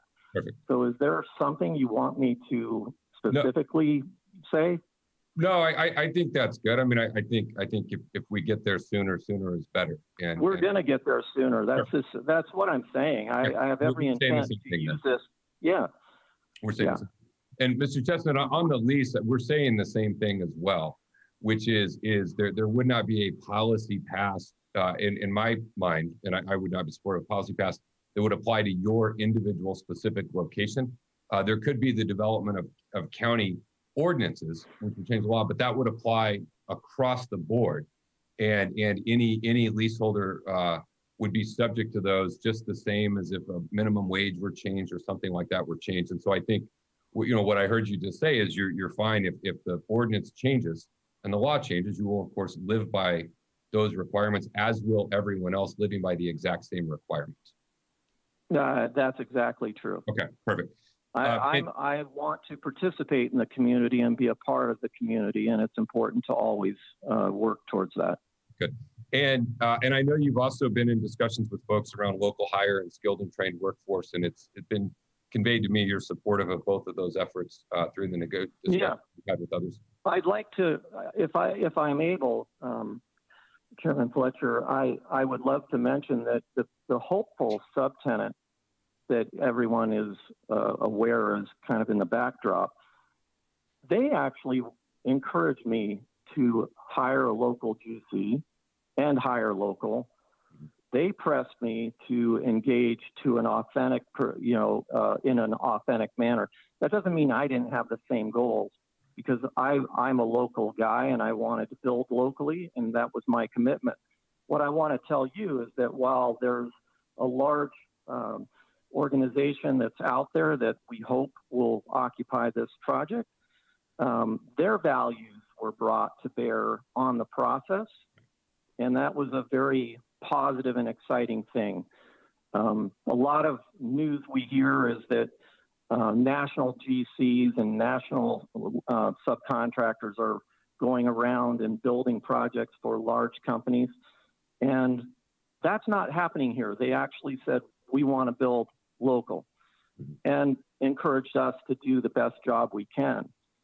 My perspective of the hopeful relationship with a major company is that they have actually incredibly positive core values and the intent to engage the community. And I've been blown away by the experience of working through the project to this point. I do also want to say I don't have a lease with this entity or any entity right now. It's a hope that we can bring this together. And some of these conversations have caused me concern that I won't be able to actually conclude the conversation with this very important company. Right, I understand. And I think it's important that we do separate the construction of this facility versus who will choose to operate. And I think that it is two things. And I'm very grateful and appreciative of your commitment to local hire and skilled and trained workforce as a component of the construction of this, along with the efforts around renewable electric vehicles and everything else that is going into this project. And because of that, I am also prepared today to support this and would like to see it move forward. You know, as it relates to who leases the facility, the elephant in the room is, of course, Amazon. And they may or may not be who ends up leasing this building. To your point, that has not been signed yet. And I think that there are a lot of legitimate concerns. I'm encouraged to hear they want responsible local action on the construction of it. And it would be my hope that they would occupy that same spirit and mindset when it comes to the operation. We have seen a lot of concerning things. They have an injury rate of serious injuries in their facilities that is double the warehouse industry standard. And they don't have a great track record of protecting workers and workers' rights. And so I think that there are some legitimate concerns that are raised, in this environment about some of their past practices, and we'll certainly look forward as we address. But that is not of particular concern to you, as you're the developer of the project, and we'll have a lease. And I think if this board decides down the road to adopt an ordinance around responsible warehouse operations, that would not just apply to this location. It would need to and be appropriate to apply to all of these that are on county-owned land or in our jurisdiction. And I think that's a fair and better way for us to make policy. And so, I appreciate the work you've done. I appreciate your patience here the last few weeks as we work through a few of these issues. And I think we've arrived at a good place in a project that we can certainly support and feel good about moving forward. So thank you to you and your team for all of your work and patience through this process. Let me go to Supervisor Desmond. Thank you, Mr. Chair, and I appreciate the presentation and the applicant's willingness. They seem very, very willing to be environmentally friendly. I just want to get a clarification, though, on the motion, because Chair Fletcher, I hear you talking that only the ordinances will apply, that and they'll apply equally to everybody across the county. But in Supervisor Lawson-Remer's amendment, I thought I heard ordinances and policies, which no. Well, that's what I thought I heard. Okay. Yeah. So you'll read it again? Well, are you saying it's only for future ordinances and not for county policies? I guess that's ordinance and laws. But Laws and ordinances. Okay, yeah. I thought I heard that. Okay, thank you very much. I just wanted that clarification. Thank you. Okay, thank you. All right, so let me restate where we are. I want to correct, we have a motion by Supervisor Lawson-Remer, seconded by Supervisor Anderson to adopt the recommendations in Agenda Item 2, with the addition of directing county staff to ensure that the final version will ensure compliance with all future laws and ordinances, and to notify the leasee that future laws and ordinances will apply to this project as well. I think we're all in agreement on that. And so we have a motion and a second. Not seeing any additional comments. Let me ask the clerk to please call the roll. Thank you. Supervisor Anderson? Aye. Supervisor Lawson-Remer? Aye. Supervisor Desmond? Aye. Vice Chair Vargas? Vargas, aye. Chair Fletcher? Fletcher, aye. That motion passes unanimously with all supervisors being present and voting aye. We'll now move to Agenda Item 3, notice public hearing on acquisition of property in the Campo area. Let me ask staff if they have a presentation or any comments they would like to make on this item. Thank you, Chair. Yes, we do have a presentation on this item. Again, while staff are getting settled, any individuals that have requested to speak on this item, please dial into the conference line now using the instructions that were provided to you. You will be muted until it is your turn to speak. Again, for those individuals requesting to speak on Item 3. Thank you.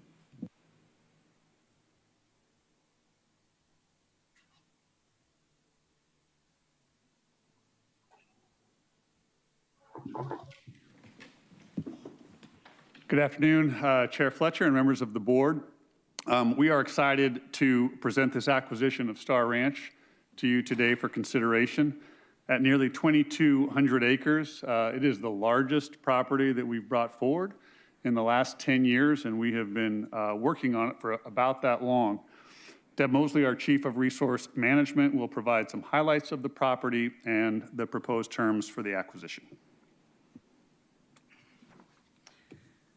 Good morning, Chair Fletcher and members of the board. Today's board requested action is to approve the acquisition of the Star Ranch property located in Campo.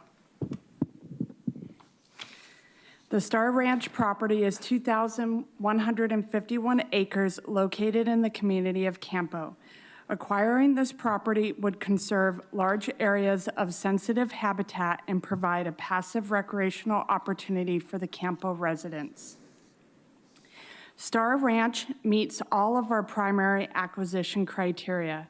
It has high-quality habitat. It connects to adjacent preserve land and extends wildlife corridors. The site is accessible for proper stewardship, monitoring, and public access needs. And the value of the property is $3,850 per acre, which has been determined to be fair and reasonable. The county partnered with the Navy on this acquisition through the Navy's Readiness and Environmental Protection and Integration Program, also called the REPI program. To offset any impacts from its training, the Navy uses the REPI program to preserve surrounding natural resources. As part of the REPI program requirements, a restrictive use easement is placed over the property, prohibiting future development while supporting the Navy's operation and preserving the property's natural resources. The total acquisition cost for the property is roughly $8.8 million, which includes the purchase price and initial stewardship cost for fencing, signage, vegetation management, and a resource management plan. Ongoing cost and staffing is estimated to be at $278,000 and will be included in fiscal year 22-23 operational plan. The Navy's contribution is roughly $1.3 million for the purchase price and may include an additional endowment to offset management costs. Today, the board is requested to find that the project is exempt from CEQA, authorize the director of DGS to exercise the option to purchase the property and execute all documents necessary to complete the purchase, approve the easement agreement with the Navy, and authorize the director of DPR to accept future endowment and non-endowment funds. This concludes our presentation. Thank you for your time and consideration. Thank you. Let me ask the clerk if we have requests to speak on agenda item 3. Thank you, Chair Fletcher. Yes, we have 3 individuals that have requested to speak on this item. We also received 34 e-comments. I do see all the individuals that have requested to speak have dialed into the conference line. We'll be identifying you by the last 4 digits of your phone number. You'll hear a notification that your call has been unmuted. You'll then need to press *6 to unmute your phone. Each caller, please state your name for the audio record, and you'll have 2 minutes to address the board. You'll hear the sound when your time is up, so please conclude your comments at that time. Aaron, if you could please identify the first caller. Thank you. Our first caller is 2750. 2750. Good afternoon, Chairperson Fletcher, members of the board, Dan Silver, Endangered Habitats League. We are strongly in favor of this acquisition, which really is a big deal, a long time in coming, and we commend the Parks Department for persevering with it. The property is extremely important biologically, not only for its on-site resources, which include over 100 acres of wetlands, which is quite amazing, but also in terms of regional connectivity. It's part of what's called the Las Californias linkage between the United States and Mexico. So it's a you might say, an internationally important property from that perspective. Otherwise, it's clearly an historic property, and it'd be nice sometime to, if there's an interpretive center right at the park, to go over the history from indigenous times through the Mexican and Spanish eras to the Old West era. Properties that have water like this one were the first ones to be settled. They were always settled, and I'm sure it's a very interesting history. From my own personal perspective, when I toured many years ago this part of the East County backcountry, I was just amazed at how authentic it was, how real it was, how there were still these little small towns and beautiful landscapes. I haven't been there in a while. I hope it hasn't changed too much. But if we're going to keep that heritage that's part of San Diego's heritage, we need to preserve properties like this. So this is a wonderful opportunity. Thanks for the creative transaction, including the Navy. And once again, we are supportive. Thank you. Thank you. Our next speaker is 8569. 8569. Hi, can you hear me? Oh, yes. Oh, good. Good afternoon, Chairman Fletcher, members of the board. Thank you for taking my comment. This is Frank Landis again, and you must be getting sick of hearing my voice by now. I'm speaking as the conservation chair for the San Diego chapter of the California Native Plant Society. We strongly support the county purchasing Star Ranch, and I urge you all to vote in favor of this acquisition. Property contains the single largest potential wetland restoration area in the southeastern county, with more than 150 acres of wetland, 4 miles of valley streams, and 1,000 acres of valley grasslands. And of course, it's also an important extension of the Hauser Mountain core habitat area. Acquisition of Star Ranch is the most important natural resource opportunity in southeastern San Diego County, and we in CNPS strongly urge the supervisors to vote in favor of it. Thank you very much for taking my testimony and hopefully for making the day of a large group of people, plants, and animals. Thank you. Thank you. Our next speaker is 9618.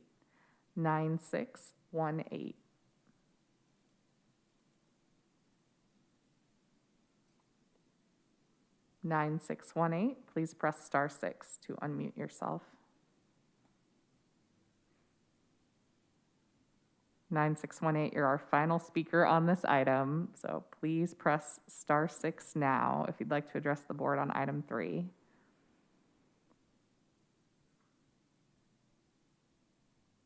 Final call for 9618. 9618. If not, then Chair Fletcher, that concludes testimony on this item. Thank you. This is a good item. This is a wonderful thing to see us preserve more than 2,000 acres of vital habitat, a part of our MSCP, and I'm happy to make a motion to approve. Is there a second? Happy to second. All right. Second. All right, we have a motion by myself, a second by Supervisor Lawson Reamer.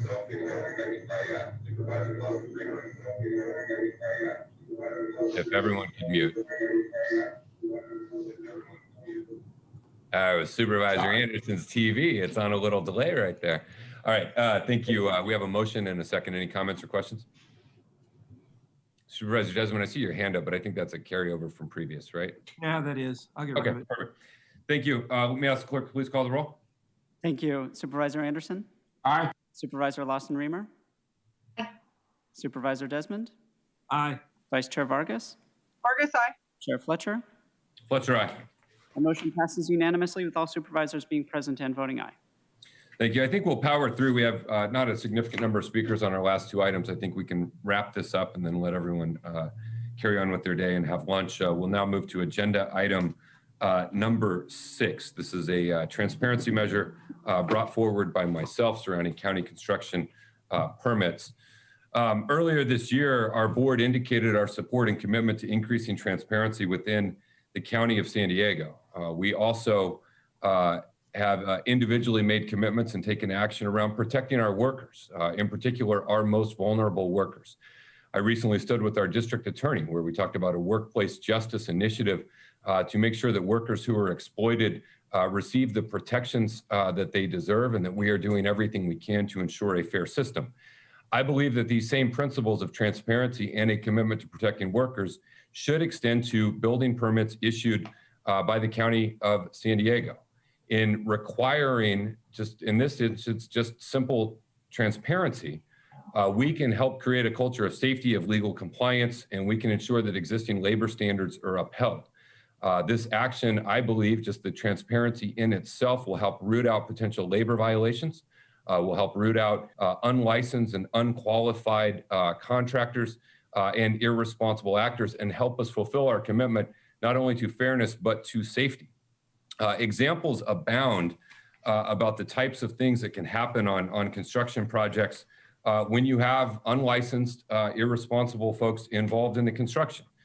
We've seen with West Coast Drywall and Company in Riverside, multiple repeated actions and violations. We saw in New Orleans just a little bit over a year ago, a collapse of the Hard Rock Hotel, which had very serious injuries and consequences that was a result of, again, irresponsible subcontractors. We've seen it in North Carolina with gas lines hit, contractors of Verizon in San Francisco also hitting gas lines. And time and again, you come to realize when one of these things happened that it was because of unlicensed and unsafe operators. And so to effect this change and to honor the commitment we've made both to transparency and to protecting workers, I'm bringing forward an item today that will propose a series of changes that would require the transparency of subcontractors working on a given project. State license and contract information for subcontractors would be disclosed in county building permits and right-of-way permit applications. And we will begin the process of developing what this ordinance would look like, and it will come back to the board as we continue to work on it. We also know that contractors don't know ahead of time who their subcontractors would be. So we clearly iterate in the board letter that these subcontractors would need to be disclosed at the time of subcontractor selection. Although the state requires that all work being done to be done by licensed subcontractors or an employee of the owner, this change in county ordinance will help further enforce that and ensure that this is what is being done. And the transparency and the ability to look into this will simply give, again, that added level of safety and protection. The ordinance will specify it's the responsibility of the general contractor to verify that the subcontractor meets all applicable regulations, which is just another step to ensure that they are complying with state laws. The details of compliance and enforcement will all be a part of the development of the ordinance. We'll be convening stakeholder working groups to begin the discussions about how implementation will work most effectively, and we're directing staff to come back in 180 days. We are subsequently, I plan to bring forward an action to create an Office of Labor Standards and Enforcement, which will help aid in this effort and other efforts, just to make sure that there's transparency and compliance with the rules that are already put in place. Now, I have heard some concerns about this proposal, and a few of them, I have to admit, are quite perplexing. I've heard that this project will delay project approvals. It is not a part of the project approval process at all. In the project approval process, you may not know who your subs are, and if your project hasn't been approved, you can't have signed a contract with the sub. So there can't be anything for you to disclose. I've heard that it will cost more money. Everyone doing a project already knows who their subcontractors are. Sharing information they already have ought not add a significant burden. They already have it. They just have to share that information. I've heard that it is duplicative, as the current information and forms are not publicly facing and don't apply. I've heard in particular, I have a letter from the AGC, which I want to read. The reporting requirement is already asked for in County Planning and Development Services PDS Form 421, which contractors, developers are required to complete in order to issue a building permit. That sentence is simply untrue. PDS Form 421 only applies when it is a landowner who is building on their own land. Out of the 13,000 building permits we issue, approximately 13,000 per year, only about 2,500 of them fall into that category or circumstance, which means it's not required at all on more than 80% of all of our building permits and projects. And I think folks who are in the construction industry full-time as a profession probably know that. And so the notion that this is duplicative of this is just simply not accurate, because that form rarely applies to the types of projects. And again, those it does apply to are not generally general contractors who have a variety of subs in the same way that we are bringing this forward. And so we've heard a lot of these things. Do we have statutory authority to do that? Yes, we do. And the CEQA findings will go to that effect. We've heard that it is adding a layer to require they do subcontractors. If you already ensure your subcontractors are licensed and approved, then it's not adding anything to you because you already do it. And so it doesn't, again, add anything. It's just simply saying the information you already have has to be publicly shared, which is not an onerous burden at all. We've also heard of any other jurisdictions dreamed of doing something like this. Yeah, a whole bunch have. In Southern California alone, we can look to Irvine and Santa Ana.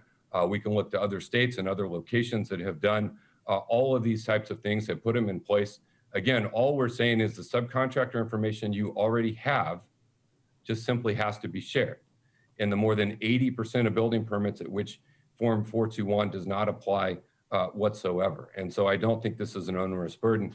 It would be onerous if you are using irresponsible unlicensed contractors, because it would require you to actually use responsible licensed contractors, which is state law already.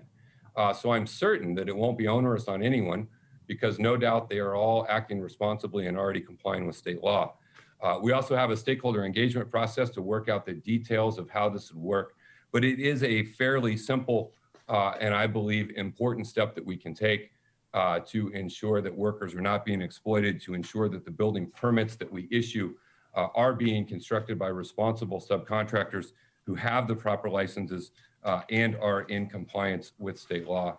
And so with that, I will make a motion to approve. Before we go to board member discussions, let me ask the clerk to call forward any public speakers. Thank you, Chair Fletcher. We have 6 requests to speak on this item. We also received 8 e-comments. We will be calling speakers by the last 4 digits of their phone number. You'll hear a notification that your call has been unmuted. You'll then need to press *6 to unmute your phone. Each caller will be asked to state their name for the audio record, and you'll have 2 minutes to address the board. You'll hear the sound when your time is up, so please conclude your comments at that time. Aaron, if you could please identify the first caller. Thank you. Our first caller is 4241. 4241. Thank you, Assistant Clerk Demarest. Good afternoon, Supervisors. My name is Dustin Steiner. I am a longtime listener, first-time caller.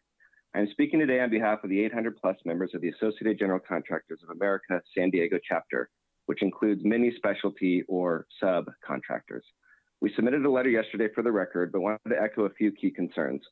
While we understand the proposals in the design phase, we believe it is unnecessary, creates more bureaucracy, delays projects, and will ultimately cost the taxpayers more money. The reporting requirements are already largely included in the county's permitting process. That said, we look forward to working with you, Chair Fletcher, and other stakeholders as this proposal moves through the decision-making process. Thank you for your consideration. Thank you. Our next speaker is 4853. 4853. Good afternoon, Chairman Fletcher and Board of Supervisors. Gretchen Newsom again speaking on behalf of IBEW Local 569 and our 3,600 union electricians and power professionals, and in strong favor of subcontractor transparency measures for county permits. When development occurs across the county, the public should have a better understanding of subcontractors and their reputation within our communities for delivering quality products and services, and whether they employ a skilled and trained local workforce. A transparency measure enhances the county's ability to build stronger communities. Thank you. Thank you. Our next speaker is 2845. 2845. Good afternoon, County Board Supervisors. My name is Jesse Garcia. I'm a representative with the Carpenters Union. As a union organizer and involved in several nonprofit groups within the community to create real economic opportunities into the Carpenters Union for troubled teens, young men and women that recently got out of prison, and just anyone struggling down on their luck, living out of the cars and undocumented workers. These are individuals wanting to bring change to their lives.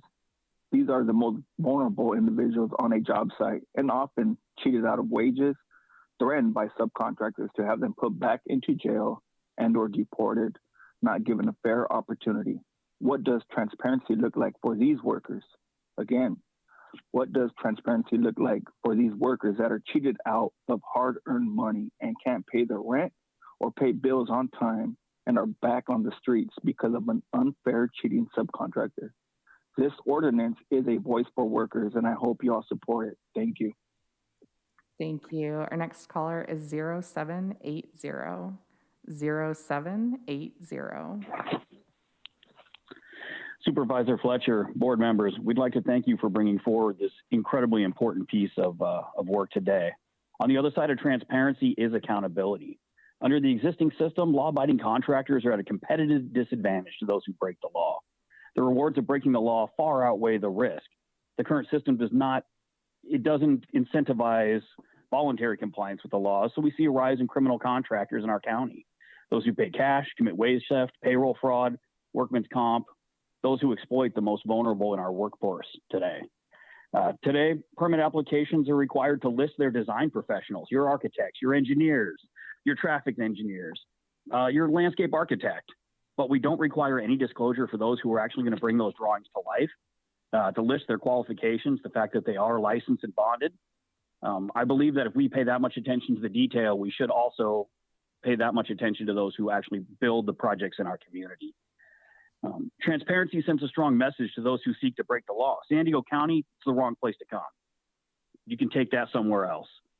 It sends a strong message also to the contractors who do it right, that when you come to San Diego County and you build, you're going to have a fair and level playing field on which you can compete, show your best work. And we look forward to engaging with county staff and with the board members on helping to bring this ordinance forward, and also looking forward to the Office of Labor Standards and engaging with that as well. We appreciate the county being a loud voice for both the law-abiding contractors and the workforce in the county. Thank you. Thank you. Could you state your name, please? Doug Hicks with the Southwest Regional Council of Carpenters. Thank you. Our next speaker is 9364. 9364. Please press *6 to unmute yourself.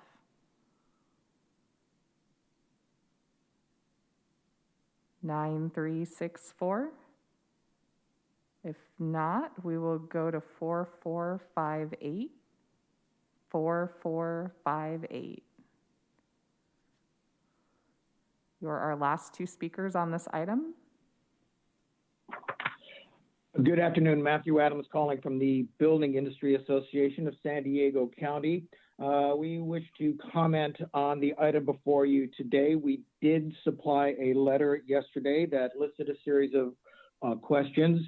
I appreciate Chair Fletcher's comments at the beginning of this dialogue. It is the clarity that we seek to ensure that the intent of this proposal does not result in any difficulties or an extension of time that is needed to get projects approved. Time is one of the most critical components in the development process. We all recall the study done by the Point Loma Nazarene University a few years ago, which said that 40% of the cost of producing a new home is due to regulations, fees, and most importantly, time. So provided that this does not result in an extra layer of bureaucracy in order to comply, that is something that we want to have some clarity on and would appreciate being part of the stakeholder group. One of the things that I'd like to bring up specifically is recommendation 2B.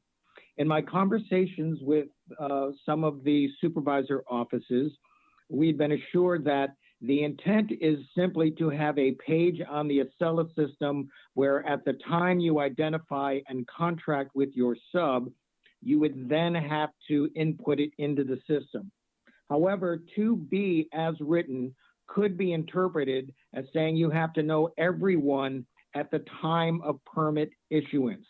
And that is just an unrealistic expectation.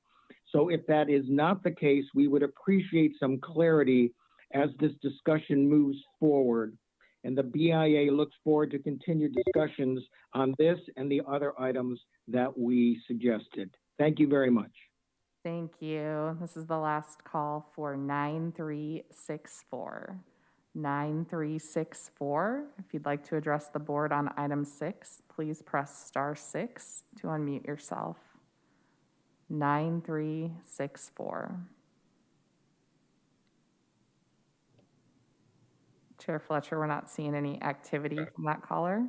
Thank you. Thank you to our callers. I appreciate Mr. Adam and BIA's constructive questions and clarifications. And I want to, one, convey that this will not add anything to the approval process, as it will have nothing to do with the approval process at all. And so it will not in any way impede the approval process for permits. And I think that that is a fair question and is a good point to make sure that we clarify. And then the second thing is I do see your point on the language around 2B. What it should say is at time of permit issue or subcontractor selection, because again, you often don't know who your subcontractors will be until you get into the project. And the only intent is once you have a sub, obviously the project knows they have the sub and they have that sub's information, just that information is then shared. And so we will clarify that it is either or to make clear through this process that it is only when you do that. And I think those are easy things to clarify, and I appreciate you pointing that out. And we're happy to make sure that we take what is intended and what we're speaking to here and make sure that that becomes a part of the process, and look forward to your continued engagement as a part of the stakeholders. So with that, let me go to my colleagues. We have a motion on the table. Let me go to Supervisor Lawson-Remer. Thank you so much. I'm happy to second that motion. I just want to comment that I think it's fairly self-evident that contractors should not use arm's length transactions with subs to circumvent state, local, and federal labor laws. And this seems like a modest, reasonable mechanism to discourage those kinds of abuses. So I appreciate your leadership on this issue, Chair Fletcher, and happy to second, and we'll be voting in favor. Thank you. Let's go to Supervisor Anderson. Chair Fletcher, I'm glad you gave that clarity. There are two other issues that I had a concern with this. I absolutely want to support it. I think getting rid of the bad actors is really important moving forward. But there is a notion of how we define size, right? I mean, is this about a guy who's putting a fence in his backyard that's attached to his house, or is this really about a larger contractor? And I think when I read the board letter, it talked about, or left me with the impression it was focused on larger contractors, but there was no guidance for how we define that. So I think that that's going to be a tipping point moving forward. The second thing is the timeline. You know, we saw in the last year with a pandemic that not everything happened as quickly as one would hope. And so you may have a sub working for you, but what happens if 60% of their employees have COVID? And now you're on project and you may have to substitute out. So I think that when we go through with this, we should also anticipate future pandemics and perhaps include something that you may have to change a sub somewhere along the way. And then the final thing is, you know, you may get the permit, but you may be getting stages of the permit as you move forward. And so knowing everybody before you start the project, and you did address this already, which I'm appreciative of, but what if it was based on 14 days after you hired the sub, you had to post them, so that we are having that transparency. We are addressing these issues, but we're also making it very livable in that we're not trying to slow down the process and moving forward.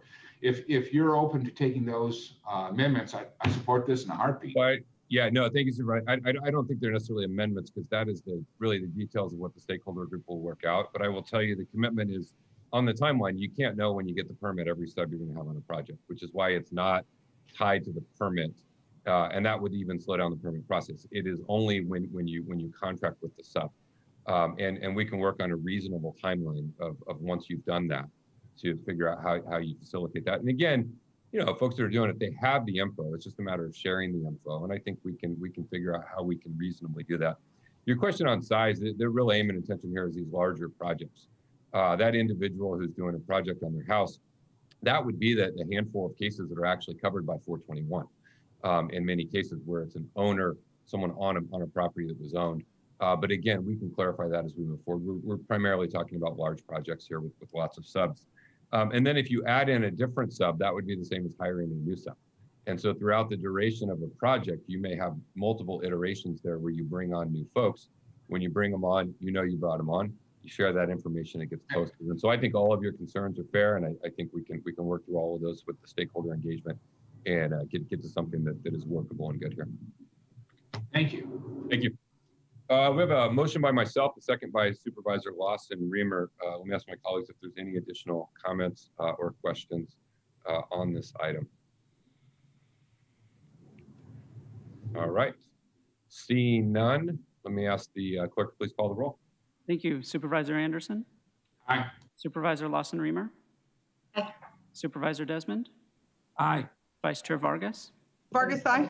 Chair Fletcher? Fletcher, aye.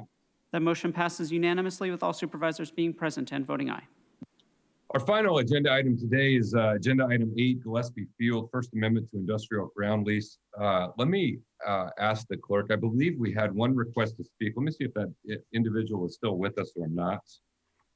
Thank you, Chair Fletcher. We did have one request to speak in favor of this item. That individual has indicated they do not need to address the board on this. Oh. Okay, with that, I'm happy to make a motion to approve. Chair Fletcher, I apologize. We actually got a last-minute request from a different person, and that caller, and now that caller just left the meeting. Okay, let's give them 1 second. Let me ask staff if they have any comments. I don't think we need a presentation on this item, but if there's any comments they would like to make, you certainly don't have to. I'm happy to second, Chair Fletcher. Thank you. Chair Fletcher, we're happy to answer any questions if we now have the speakers on. Yeah, thank you, Sarah. Aaron, do we have our speaker back? We do not at this time. Okay. We have a motion by myself, a second by Supervisor Anderson to approve agenda item 8. Let me ask my colleagues if there's any comments or questions. All right, seeing none, let me ask the clerk to please call the roll. Thank you. Supervisor Anderson? Aye. Supervisor Lawson Reamer? Aye. Supervisor Desmond? Aye. Vice Chair Vargas? Vargas, aye. Chair Fletcher? Fletcher, aye. That motion passes unanimously with all supervisors being present and voting aye. That concludes the business before the board today. Thank you, everyone, for your time and attention. With that, this meeting is adjourned. The board will now recess into closed session to continue consideration of those matters listed under item 31 on yesterday's agenda. If there are any reportable actions, they will be reported out after the conclusion of closed session today. The next regular meeting of the board will take place on Tuesday, April 6, 2021 at 9 a.m. Thank you.